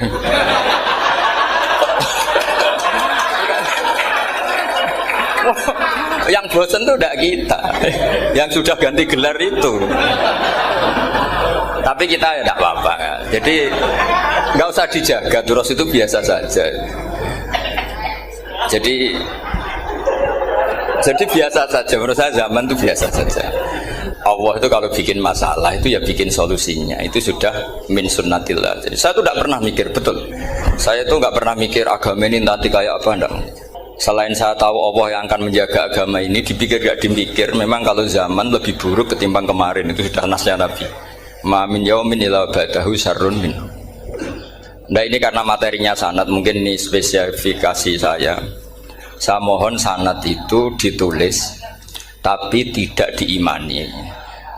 Jadi yang ditulis itu hanya sebagai perangkat mudawwan. Karena kalau sampean imani itu bahaya, karena nanti tidak hadits tawatur. Makanya kritiknya para ahli hadis terhadap sanadu ahli qiraah, misalnya jenengan dari Gus Najib, dari Mbak Abdul Qadir atau dari Mbak Arwani, kemudian Mbak Munawir, kemudian Syekh Yusuf Ad-Dimyati, terus Syekh Sa'id Antar, misalnya sampai Syekh Haruni dan seterusnya. Itu kan hanya menyebut satu orang. Ini harus dicatat. Padahal sanad khususnya Quran itu lafadznya harus mutawatir. Kaifiyatul ada juga harus mutawatir. Jadi harus riwayatu jam'in an jam'in la yumkinu tawatuhum alal kadzib. Makanya kalau ngaji sanad itu harus bersamaan dengan itu kita katakan bahwa menyebut Mbah Munawir itu fardun min afrodil am. Karena kalau enggak berarti sanad kamu menjadi ahadi. Kita tahu kan hadis riwayat ahadi itu masalah. Masalah apa enggak? Masalah. Hadis itu yang keren, yang mutawatir. Padahal Quran itu fauqal hadis. Makanya saya bilang sanad itu ditulis tapi tidak usah diimani. Kalau itu tok, ya harus diimani kalau itu sebagai jam'un an jam'in, kebetulan tahunya itu lewat guru. Jadi kita cara berpikir ya, sebetulnya semua Quran itu riwayatu jam'in an jam'in, dari kelompok besar ke kelompok besar. Kebetulan tahu kita dari satu orang, misalnya Mbak Munawir atau Mbak Arwani atau Gus Najib atau Mbak Arwani dan sebagainya. Saya itu punya bapak, buyut-buyut saya itu hafal Quran. Mereka ya pantangan malah, makanya itu sirinya. Kenapa kadang-kadang kiai dimintai sanad tuh nggak mau. Tapi kalau sudah ahlinya nggak minta pun dikasih. Itu dulu tradisi ulama dulu gitu. Sufyan Ats-Tsauri kalau dimintain sanad santrinya bilang gini, sudah kamu pulang saja. Kalau saya sudah tahu kamu benar, saya datang ke kamu tak kasih sanad. Saya yang datang ke kamu tak kasih sanad. Saya itu punya sanad ya baru-baru. Saya bangun mendekati wafat baru dikasih.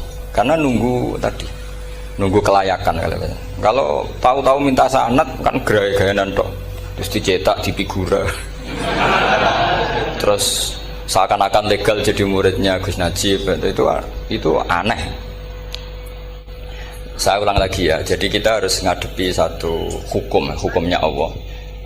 Kalau sanadul Quran itu harus mutawatir. Malah mutawatirnya riwayatu jam'in an jam'in sing la yumkinu tawatuhum alal kadzib. Jika kita nyaman, misalnya kita mau tidak mau menyebut setelah hafaz itu kita hanya menyebut asim. Setelah asim paling banter kita menyebut hanya dua, yaitu Abdurrahman As-Sulami, Abi Abdillah Abdurrahman As-Sulami. Ada yang nulis Abi Abdurrahman Habib As-Sulami. Itu di harokatnya kitab itu ada yang nulis Hubab. Yang benar, oh enggak, yang benar itu bacanya Habib. Habib itu As-Sulami itu ikut marga Robi'ah. Itu kemudian ditulis gurunya hanya dua, yaitu Abdurrahman As-Sulami sama Zirin bin Hubes. Setelah Zirin bin Hubes, sahabat yang ditulis itu hanya Utsman, Ali, Ubay bin Ka'ab. Ya, Utsman, Ali, dan Ubay bin Ka'ab sama Zaid bin Sabit. Hanya 4. Sekarang kita teliti betapa bahayanya itu. Bahayanya begini. Zaid bin Sabit itu orang Ansor. Artinya kalau orang Ansor itu tidak menangi periode Makkiyah. Bagaimana dia bisa meriwayatkan semua Quran sementara dia Ansoriun yang notabene hanya mengenal surat-surat Madaniyah, sementara ayat Makkiyah atau surat Makkiyah itu bawahnya. Dan Ubay bin Ka'ab sendiri itu ngajinya itu tidak banyak, karena dia harus ngaji sama Abu Bakar, Umar. Dan dulu gak mungkin setoran kayak sekarang 30 juz karena masyhulun semua orang sibuk.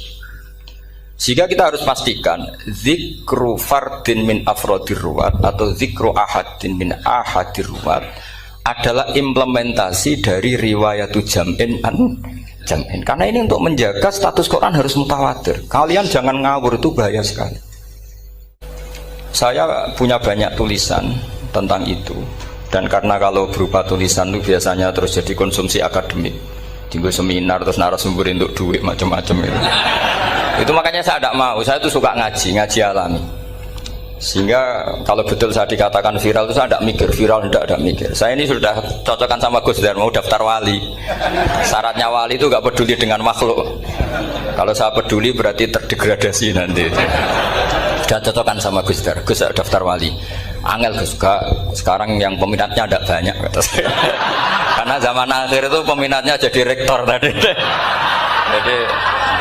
Jadi ini nanti dicek saja. Nah dulu mana saya dengan Gus Dar. Karena buyut-buyut saya itu ya sepuh sama sepuhnya sama buyut. Karena buyut saya kandung itu diantara namanya ada Mbak Maksum. Mbak Maksum itu bin Soleh. Mbak Soleh buyut saya kandung itu gurunya Mbak Soleh Darat. Jadi buyut-buyut saya juga kasepuan. Gus ini juga kasepuan, jadi adu kasepuan. Yang jelas itu entah menang mana tidak tahu. Sing wani rokok berarti menang. Karena berarti berani tidak sopan. Tapi bisa saja menang saya karena legowo. Tadi pamit saya, Gus saya rokok boleh-boleh. Jadi dia lebih keren karena nggak sopan, saya keren karena jembarati. Berarti setingkat lah kira-kira gitu setingkat. Kalau Gus Hamid karuan pernah Pak Alik ya nggak berusopan sama Gus Dar memang ini kan Pak Aliknya.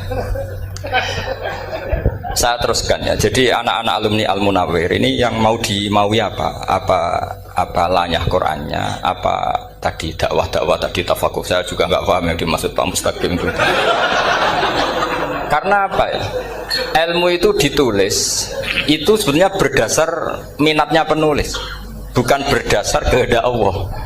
Buktinya gini, sebelum ada metodologi penyebaran agama, itu agama sudah jalan. Ditinggal Nabi Wali Songo agama sudah jalan. Penulis gue disertasi dokter enak, weh harusnya gini. Zaman rong nulis mbok tulis, wah agama wis mlaku. Sebetulnya orang nulis itu kan untuk gelar doktoral, untuk kenaikan pangkat. Mana ada kiai-kiai itu menjadi pinter karena tulisan para doktor? Nggak ada. Agama ini sudah jalan tanpa panduan para penulis dokter-dokter itu. Dulu mana ayo mereka dakwah sama panduan tulisannya? Dulu mana? Dulu dakwahnya. Terus itu dianalisis. Terus analisis jadi disertasi. Makanya saya tuh jarang diundang orang mau kalau nggak pernah sepuh. Cuma sial saya yang pernah sepuh ternyata banyak. Akhirnya saya itu bikin kaidah agak salah dulu. Saya mau diundang hanya yang pernah sepuh. Ternyata yang pernah sepuh itu banyak. Ya kemarin saya datang di hallnya Ki As'ad, terus dia datang di hallnya Pak Hamid. Karena mbah saya kandung itu sepupu sama Pak Hamid Pasuruan. Saya buyut-buyut saya itu orang Lasem sama orang Kudus. Sebenarnya kalau saya mau nakalan itu pakai buyut saya tertua itu, tapi kayaknya enggak lah. Nanti mereka malah ngedunam di Adem malah selesai. Karena kalau saya pakai buyut saya yang Mbah Soleh itu, yang gurunya Mbah Soleh Darat itu, nanti sampean pakai Nabi Adam bisa tuntas saya. Meskipun saya mungkin lewat Kobil atau lewat Habil, nanti cocokkan lagi. Jangan-jangan jenengan yang lewat Kobil, saya Habil.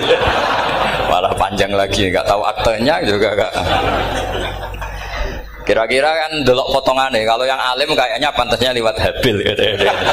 Kalau yang tidak alim ya pantasnya lewat nggak tahu. Campuran ya kombinasi.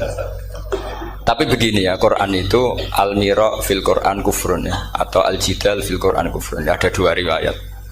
Memperdebatkan Quran itu kafir. Nah, awal debat itu karena Quran dianalisis. Sehingga karena dianalisis ini sebetulnya yang masuk itu analisisnya apa? Para analis, bukan hakikatul ilm. Misalnya gini, para dosen atau para peneliti itu harus pernah jadi wali. 2 menit saja, tidak usah lama-lama. Karena grup wali juga gak terima kalau ini jadi wali lama-lama, karena ada aturannya. Kalau dalam istilah Syaikhul Qadir Al-Jilani, fasalab tuhalah, kalau orang wali gak layak tak beredel katanya gitu. Misalnya begini, ada kiai yang milih zuhud, cuek terhadap perubahan zaman. Sebetulnya orang analis akan bilang itu cuek, tidak peduli dengan sekelilingnya. Tapi di dunia wali, orang cuek itu mutawakkil ala Allah. Makanya dalam kitab hikam da'id tadbir fama qawma bihi ghairuk la tukim bihi nafsak. Sudah kamu tidak usah mikir dunia, ini sudah ada al-mudabbir yaitu Allah Subhanahu wa ta'ala. Kamu mikir, tidak ikut punya kok kamu pikir. Hidayat yang milik Allah, rezeki yang milik Allah. Kamu pikir, enggak melok duwe kok, Mbok. Pikir. Sehingga ketika dianalis ini orang yang cuek, antisosial atau tidak punya kesolehan sosial kalau mereka ngamati orang-orang soleh yang tertutup itu. Padahal ini adalah orang yang dekat Allah. Karena sudah makomnya makom apa? Tajrid. Tapi dianalisis meninggalkan apa? Sosial. Lah yang pro sosial, misalnya yang dosen, yang ceramah di mana-mana, dianggap peduli sosial. Jangan-jangan peduli nasibnya sendiri. Karena ya ada untungnya gitu. Makanya seperti ini kalau nuruti begitu-begitu itu tidak ada selesainya. Maka kita harus ngomong sesuai hakikatul amr. Bahwa anak abdun soro fakhri dimna fakri. Jadi kita ini selalu hambanya Allah. Yang menjadi kebanggaan kita adalah mulazamatul fakr, bahwa kita selalu butuh Allah, baik diucapkan maupun tidak. Dan itu ilmunya para wali. Jadi khawatir saya kalau alumni-alumni Al-Munawwir ini menjadi korban analisa para analis yang belum pernah jadi wali. Itu biasanya metodenya Masya Allah. Misalnya metode hafalan cepat. Indonesia tuh Islamnya moderat. Terus kita cari dari kelompok 73 ini mana yang moderat. Apalagi Islam Nusantara ini kelompok keberapa lagi, kan terus bingung secara referensi. Nggak apa-apa, kita jadikan hiburan istilah Islam Nusantara, Islam moderat, Islam ekstremis, Islam, jadikan hiburan. Tapi tidak merubah ilmu kita yang mau rusak dari Rasulullah SAW, yaitu bahwa umat ini hanya terbagi 73. Itu ada riwayat mengatakan 72 masalah, yang satu benar. Tapi ada riwayat kebalikannya, 72 itu benar, yang satu salah. Itu di dunia ilmu hadis diperdebatkan kuat mana riwayat itu. Tapi karena kita ini terlalu mengkonsumsi orang yang nggak ahlinya, ya sudah sepihak tadi, kita hanya menguatkan riwayat yang 72 masalah, yang satu benar. Tapi pertanyaannya, kuat mana dua riwayat itu? Kita yang ahli sunnah itu baca beberapa teks hadis, itu banyak ahli hadis yang mendukung dua-duanya. Nah, padahal logikanya secara ilmu wal hadis idza tatarraqahul ihtimal saqata anhul istidlal, ya kalau ihtimalnya banyak ya sudah nggak usah dipakai dalil. Tapi kan kita ndak etis ya, karena guru-guru kita juga pakai dalil itu. Tapi sebetulnya di sarah-sarah itu dijelaskan. Apalagi di kitabnya Habib Muhammad bin Abdillah Al-Haddar, mertuanya Habib Zain bin Smith, juga mertuanya Habib Umar Hafid. Beliau termasuk orang yang setuju 72 itu benar, yang satu yang masalah. Ketika ditanya siapa itu Az-Zanadiqah, orang-orang yang sintik. Yang satu kebalikannya, 72 masalah, yang satu benar, siapa itu Ahlu Sunnah wal Jamaah. Nah, kalau kamu mau neliti secara serius, lafaz-lafaz seperti itu polanya sama. Semua ilmu ada pola seperti itu. Misalnya di Quran ada istilah fi yaumin kana miqdaruhu khamsina alfasana. Ada istilah lagi ka alfisanatim mimma ta'udun. Itu kan hitungannya beda jauh. Yang satu 1000 tahun, yang satu hanya 50 khamsina alfasana, 50 ribu tahun. Ngitungnya gimana? Ngitungnya gampang saja kalau kita tidak punya tradisi menganalisis.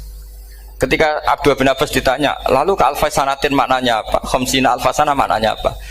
Ya yaumun aradahu, itu hari yang dikehendaki Allah. Kamu tidak perlu tahu. Memangnya kalau kamu tahu terus mau apa? Itu kan memang satu ilmu. Karena dulu orang itu nggak perlu istighal bima la ya'nihi, tidak perlu sibuk dengan sesuatu yang nggak perlu tahu. Malah orang dulu itu punya jargon wa inna minal ilmi la jahlan. Sebagian ilmu itu jadi bodoh. Misalnya gini, saya tadi kenalan sama Pak Mustaqim, saya tidak akan tanya bapaknya siapa, mbaknya siapa, karena itu tidak penting bagi saya. Yang penting saya itu nyari ilmu yang menjadikan saya diridani Allah. Sehingga orang dulu itu kalau kenalan itu nggak pernah tanya, karena dianggap nggak penting. Itu makam sama, kamu tahu 100 tahun itu apa, atau 50 tahun itu apa, 1000 tahun apa, itu tidak penting. Jawab Abdul bin Abbas. Wasal amma yurdika, kamu tanya apa yang menjadi ridhonya Allah Ta'ala. Sehingga ketika orang dulu cuek, kenalan kok tidak ditanya bapaknya asalnya mana, mereka itu apa ya, konsisten dengan konstitusi min husni islamil mar'i tarkuhu malayani. Tapi para analis, wah ini tidak familiar, kenalan kok dingin-dingin saja, orangnya dingin, pasif. Ini tidak pasif, ini tarku malayani.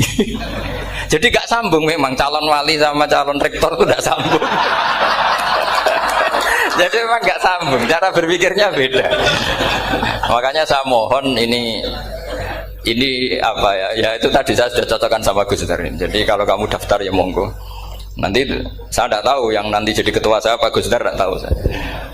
Jadi, ya saya teruskan ya tentang sanad ya, karena ini yang ditulis di materi ini sanad. Saya mohon sekali, sanad itu kamu yakini sebagai fardun min afrodi dzalikal jam'i. Karena sekali kamu punya sanad ahad itu merusak Quran. Karena hadis ahadis saja masalah, apalagi Quran. Dan Quran definisinya adalah lafadz sing mangkul ilaina bit tawatur. Ada kata apa? Bit tawatur. Makanya saya itu kalau nulis ya minhum. Jadi harus ditambahi minhum. Di antara sahabat yang diambil tadi Abdurrahman As-Sulami sama Zirin bin Hubes adalah Ali, Utsman, Ubay bin Ka'ab, Zaid bin Sabit. Tapi itu mesti ada yang hilang banyak. Saya akan hitung saja secara logika ya. Dan ini pasti benar, nggak mungkin benar tapi pasti benar. Ada ayat sing nazalat fi Abi Bakrin. Tentu Abi Bakar lebih tahu. Kayak masalah hijrah. Mesti jelas la tahzan idz qala li sahibihi la tahzan innallaha ma'ana. Ada ayat yang jelas tentang Aisyah kayak hadisul ifki. Innal ladzina ja'u bil ifki usbatum minkum la tahsabu syarral lakum bal huwa khair. Itu jelas Aisyah lebih tahu. Ada ayat yang turun tentang Umar, yaitu tentang Asra Badrin. Laula kita bumina wa isabaqa lamasakum fima madabun. Terus. Ada ayat yang lebih spesialnya Utsman. Sekarang cara disiplin ilmu harusnya kita talaqi dzalikal lafzi atau talaqi riwayah fi hadisil ifki an Aisyah wa fil hijrah an Abi Bakar. Wa fi riwayatil farqi bainal haqqi wa bainal batil dari Umar. Karena ya ayyuhan nabiyyu hasbukallah wa man ittaba'aka minal mu'minin, itu asbab nuzulnya Umar. Ali tentang ayat hadani khosmani ikhtasamu fi rabbihim, itu jelas nazalat fi Ali. Secara disiplin ilmu, kalau kamu ingin disiplin riwayat harusnya sanadnya seperti itu. Makanya kalau Aisyah dibantah tentang hadisul ifki, ayat itu turun tentang saya. Jadi ilmu saya, kata Aisyah, enggak merakalah dengan kamu. Tapi kita tetap saja pakainya. Makanya Abdullah bin Mas'ud itu masyhur, nggak terima dia disejajarkan dengan Zaid bin Sabit. Ketika dia tidak termasuk tim lajnah untuk rasam apa? Utsmani, dan dia nggak mau memang. Itu Utsman coro sekarang dimaki-maki. Kamu melibatkan Zaid bin Sabit. Yang saat saya sudah bela Nabi, dia masih di rahimnya orang kafir katanya. Karena Zaid bin Sabit ini junior sekali, bukan sekedar junior tapi junior. Terus kata Abdul Nasir, saya ini sadisu sittatin fil Islam. Saya itu masuk Islam ketika orang Islam tinggal baru 6. Disaingi orang yang Islam kemarin katanya. Enggak mau dia. Dan itu bukan keangkuhan tapi profesional. Ya tadi harusnya kita mikir kenapa sanad Quran hanya lewat orang-orang yang notabene Ansoriyin. Mestinya kan enggak menangi periode surat-surat apa? Makkiyah. Maka kita butuh menyebut banyak sebetulnya.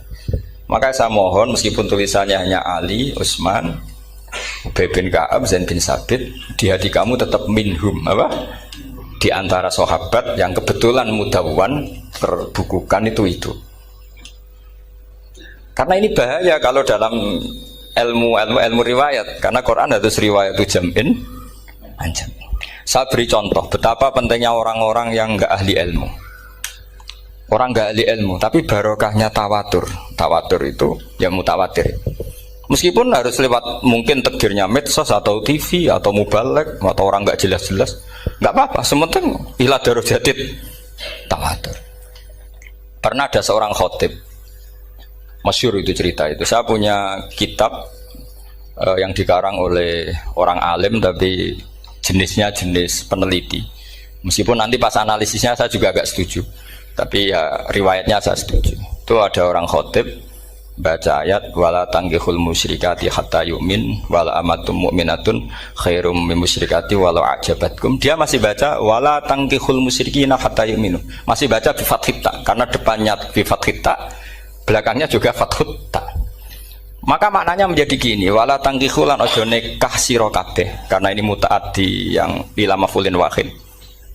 Kowe aja nikah sira kabeh lanang karena ingkaha atau ya ingkahu. Karo wala tangkihu berarti la tangkiha latangkihu. Berarti khitabnya pada jamak mudzakkar salim. Wahai para lelaki muslim, kamu jangan nikahi lelaki musyrik. Wah, itu si Arabi itu tersiksa. Hebatnya apa? Dawuhnya Allah kalau bakas sekelas itu. Gak usah dilarang, yang mau minat tuh siapa? Karena maknanya jadi wala tangkihu, kalian para orang Islam lelaki jangan menikahi lelaki musyrik. Sing pengen nikahi Donald Trump ya sopo kan gitu. Mbok ndak usah dilarang ya kita ndak akan menikahi. Nah, kebetulan yang pinggirnya khotib ini orang alim. Jare-jare sing alim iku khotibe sing goblok. Asline ayate ra ngono. Ayate gimana? Itu bidomita wala tungkihu. Ketika wala tungkihu maknanya menjadi benar karena wala tungkihu lan ojo nikahno sira para wali, khitabun lil auliya, bukan khitab pada lelaki tapi khitabun lil auliya. Wala tungkihu lan ojo nikahno sira kabeh ayuhal auliya, para wali-wali banatiku ming anak wedok sira kabeh, ojo mbok nikahno al musyrikina ing lanangan musyrik. Berarti di sini menjadi pelarangan para wali yang punya anak putri. Wali dilarang menikahkan anak putrinya ke lelaki musyrikah. Jadi itu kamu kalau ngaji itu jangan sembrono, jangan pas kiai ini ngantuk wala tangkihu lolos terus dapat sanad wala tangkihu. Oh, saya pas tetor yang enggak ditegur. Enggak ditegur itu kemungkinannya kan dua kiainya enggak pati dengar. Paham ya? Atau kamu ngawurnya pinter sehingga enggak konangan, nyerobot saja. Tapi bagi kita ahlul ilm itu fatal betul. Sehingga orang-orang ahlul ilm itu mesti mengharokati sekian mawadi uzalal istilahnya. Karena bahaya. Jadi ya, saya ulang lagi ya, mestinya bacanya wala tangkihul musyrikati hatta yu'min bi fathita.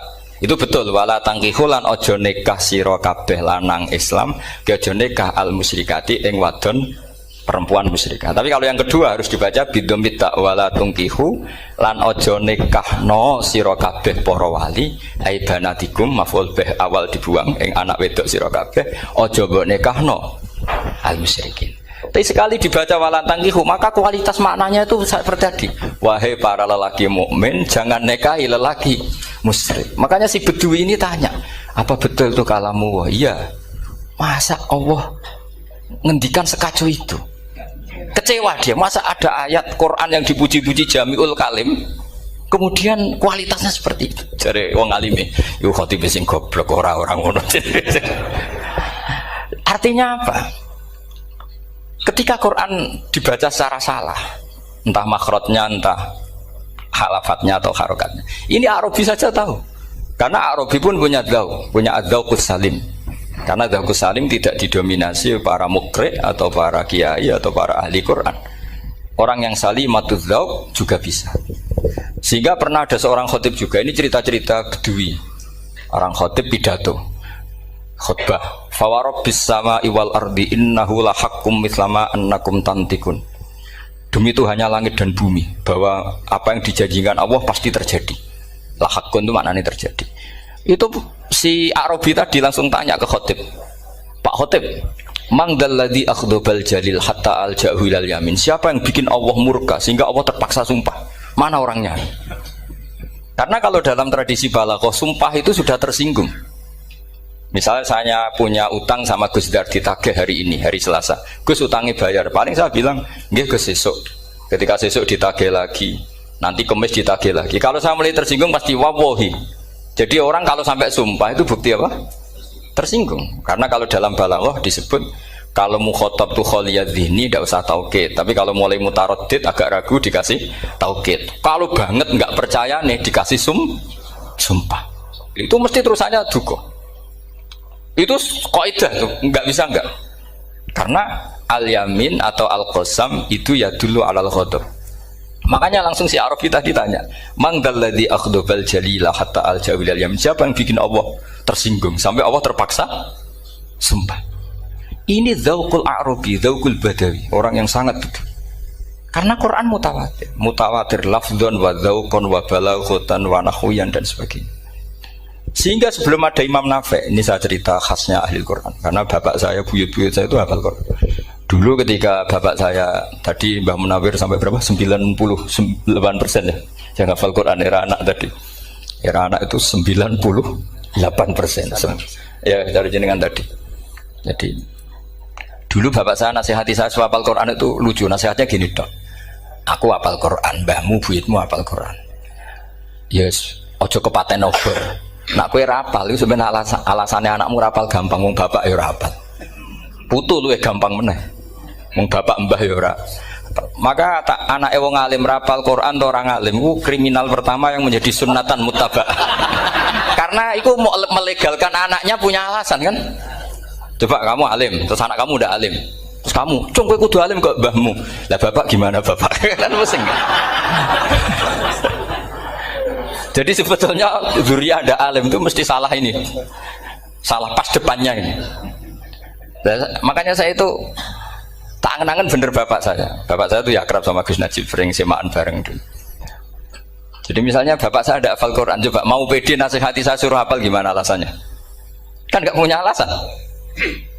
Jadi cara bapak pokoknya ojo kepaten obor. Ya, kalau orang kuno mana nih ojo kepaten obor. Saya beri sekian contoh. Sebelum Imam Nafi itu ada. Imam Nafi itu periode tabiin. Gila tabiin karena Imam Nafi itu paling senior. Nafi itu punya guru namanya Ja'far Al-Qari. Setelah itu sudah sahabat. Makanya Imam Mujahid itu disalahkan orang banyak ketika memasukkan Imam Kisai. Sebenarnya Imam Kisai sama Hamzah itu pernah lama nggak ada sebagai qurra' sab'ah. Makanya kata kitab-kitab besar itu nak ngeritik Ibnu Mujahid itu musabbius sab'ah. Dia adalah orang yang menentukan ulama sab'ah. Itu keliru katanya, kata ulama-ulama lain. Karena sebetulnya yang Kisah itu tidak selevel Ja'far Al-Qari, gurunya Imam Nafi. Ya, gurunya Imam siapa? Nafi. Makanya terus ulama nambahi qiraatul asroh, ditambahi Ja'far Al-Qari dan Khalaf dan Hisam. Itu sebenarnya agak salah. Agak salah gini sebetulnya ya, yang Kisah harusnya masuk yang salah sah tambahan, bukan yang Ja'far. Karena kan nggak fair, Nafi saja yang muridnya termasuk qurra' sab'ah, masa gurunya termasuk salah sah al-mutammimah. Di asrof ya, as-salah al-mutammim. Kita sebagai orang yang bidangi itu sebenarnya agak protes. Tapi yang terkenal gitu ya sudahlah, ikut saja daripada fitnah. Tapi kita sebagai ahlul ilm sebenarnya tahu duduk perkaranya. Ya tapi ya sudah, itu enggak sampai salah fatal. Sebelum ada Imam Nafi itu ada pernah, ini meskipun cerita agak enggak valid, tapi diakui baina ahlul ilm. Ada orang datang ke Rasulullah bilang begini. Ya Nabi Allah, seorang lagi. Ya Nabi Allah, he wong sing diceritani Allah. Karena naba'a maknanya cerita, isim fa'ilnya nabiun, orang yang dapat cerita dari Allah. Itu kanjeng Nabi guyu seneng. Terus anak Quraisyun, jadi Nabi, aku itu wong Quraisy, la yuhammis, orang Quraisy itu gak suka hamzah. Jadi kalau saya baca ya Nabi Allah. Tapi terus setelah itu ada Imam Nafi. Setelah periode sahabat, tabiin ada orang bernama Nafi. Nafi itu muridnya Ja'far Al-Qari. Itu dia mengatakan itu mahmusullah. Coba kita kalau baca coba amma yatasaalun, coba anin nabail azim. Berarti naba apa? Mahmusullah. Nabi ibadi, nabi nyeritakno sira ibadi ing pira-pira kaula ingsun anni anal ghafurur rahim. Wa nabbihum al-dhaifi Ibrahim. Semuanya pakai hamzah. Tapi pas isim fa'il Imam Asim mentakhfif hamzah menjadi ya, sehingga beliau baca ya ayyuhan nabiyyu. Imam Nafi enggak mau, ini mahmusul lam, sehingga dia baca tetap ya ayyuhan nabiyyu. Andai kan aku ra kadung ditetir melok qiraah masyhur, aku melok Imam Nafi, yakin. Karena menurut saya lebih sorofnya lebih lurus, lebih urut. Andekan saya enggak, tapi takdir saya kan harus Asim, harus Nabiyun, enggak Nabiun. Tapi barokahnya Imam Nafi, akhirnya kita tahu. Andekan tahu-tahu ada iya, ini cara Pak Mukhtarom Busro, mesti dikira nakis yai. Karena naba yang bunubuan atau haza yahzu huzuan. Padahal enggak dari haza yahzau hus'an. Nah ketika jadi hus'an ini hamzah ditakhfif jadi wawu huzuan. Maka dikira asapah huzuan, hus'an, huzu'ah. Sama kafa'a yakfa'u kuf'an. Tapi Imam Asim bacanya kufuan. Itu kan aneh lu, ini mahmus kok digenti. Wow. Nah kamu tidak tahu anehnya. Karena nggak nekuni itu. Ngapal nawe sangel mikir ngono barang itu. Ah, sementing payu semaan wis kok ribet. Nah, kita ini kadang kriminal baru. Maksudnya asal lari semaan wis ora tau mikir ngono. Kita yang nekuni tafsir pusing. Pusingnya kufuan. Ini wawunya itu karena bawaan nakis. Apa bawaan mukhaffaf minal hamzah? Karena hamzah itu tsaqilah. Sehingga dalam ulumul Quran yang diantaranya menganalisis itu disebut wal Quraisy la yuhammis wat tamimi yuhammis. Memang orang Quraisy itu anti hamzah. Orang Quraisy itu gak suka hamzah. Nah, Ali, Sayyidina Ali ini orang Quraisy. Kita tahu Ali bin Abi Thalib bin Abdul Muttalib bin Hashim. Itu jelas orang Quraisy. Sehingga dia anti hamzah juga. Makanya Ali kalau baca ya kayak Kanjeng Nabi, ya ayyuhan nabiyyu. Tapi Bani Tamim nggak suka seperti itu. Sukanya yang asli, ya ayyuhan nabiyyu. Nah, Imam Nafi' itu termasuk marganya atau ikut secara panutan, ikut orang Bani Tamim. Makanya ketika Quran itu turun bi harfin wahid, itu Nabi susahnya minta ampun. Sampai as'alullaha mu'afatah, saya minta ampun ya Allah. Zidni, saya harus ditambah. Dalam riwayat falam azal astaziduhu. Dan Nabi jelas-jelas mengatakan inna ummati la tutiku dzalik. Kalau hanya pakai satu lughat umatku enggak mampu. Karena kalau Banu Tamim itu disuruh mentakhfif enggak bisa. Dia enggak bisa baca ya ayyuhan nabiyyu. Bisanya ya ayyuhan nabiyyu. Ini biar calon rektor pusing. Kalau nganalisis sosial tuh gampang, lembaga polling bisa. Lembaga polling itu apa? Bisa penggawaannya kan gawe pola, pola kecenderungan orang gini-gini itu. Nah ini kecenderungan santri di polling juga. Ya saya ulang lagi ya. Tapi barokahnya qiraatun Nafi'. Yang saya ulang lagi sebetulnya Imam Nafi' itu tidak mubtagir, tidak yang pertama melakukan itu. Orang-orang Arabi Bani Tamim itu ya dulu kalau manggil Nabi ya Nabi Allah, bukan ya Nabi Allah tapi apa? Ya Nabi Allah.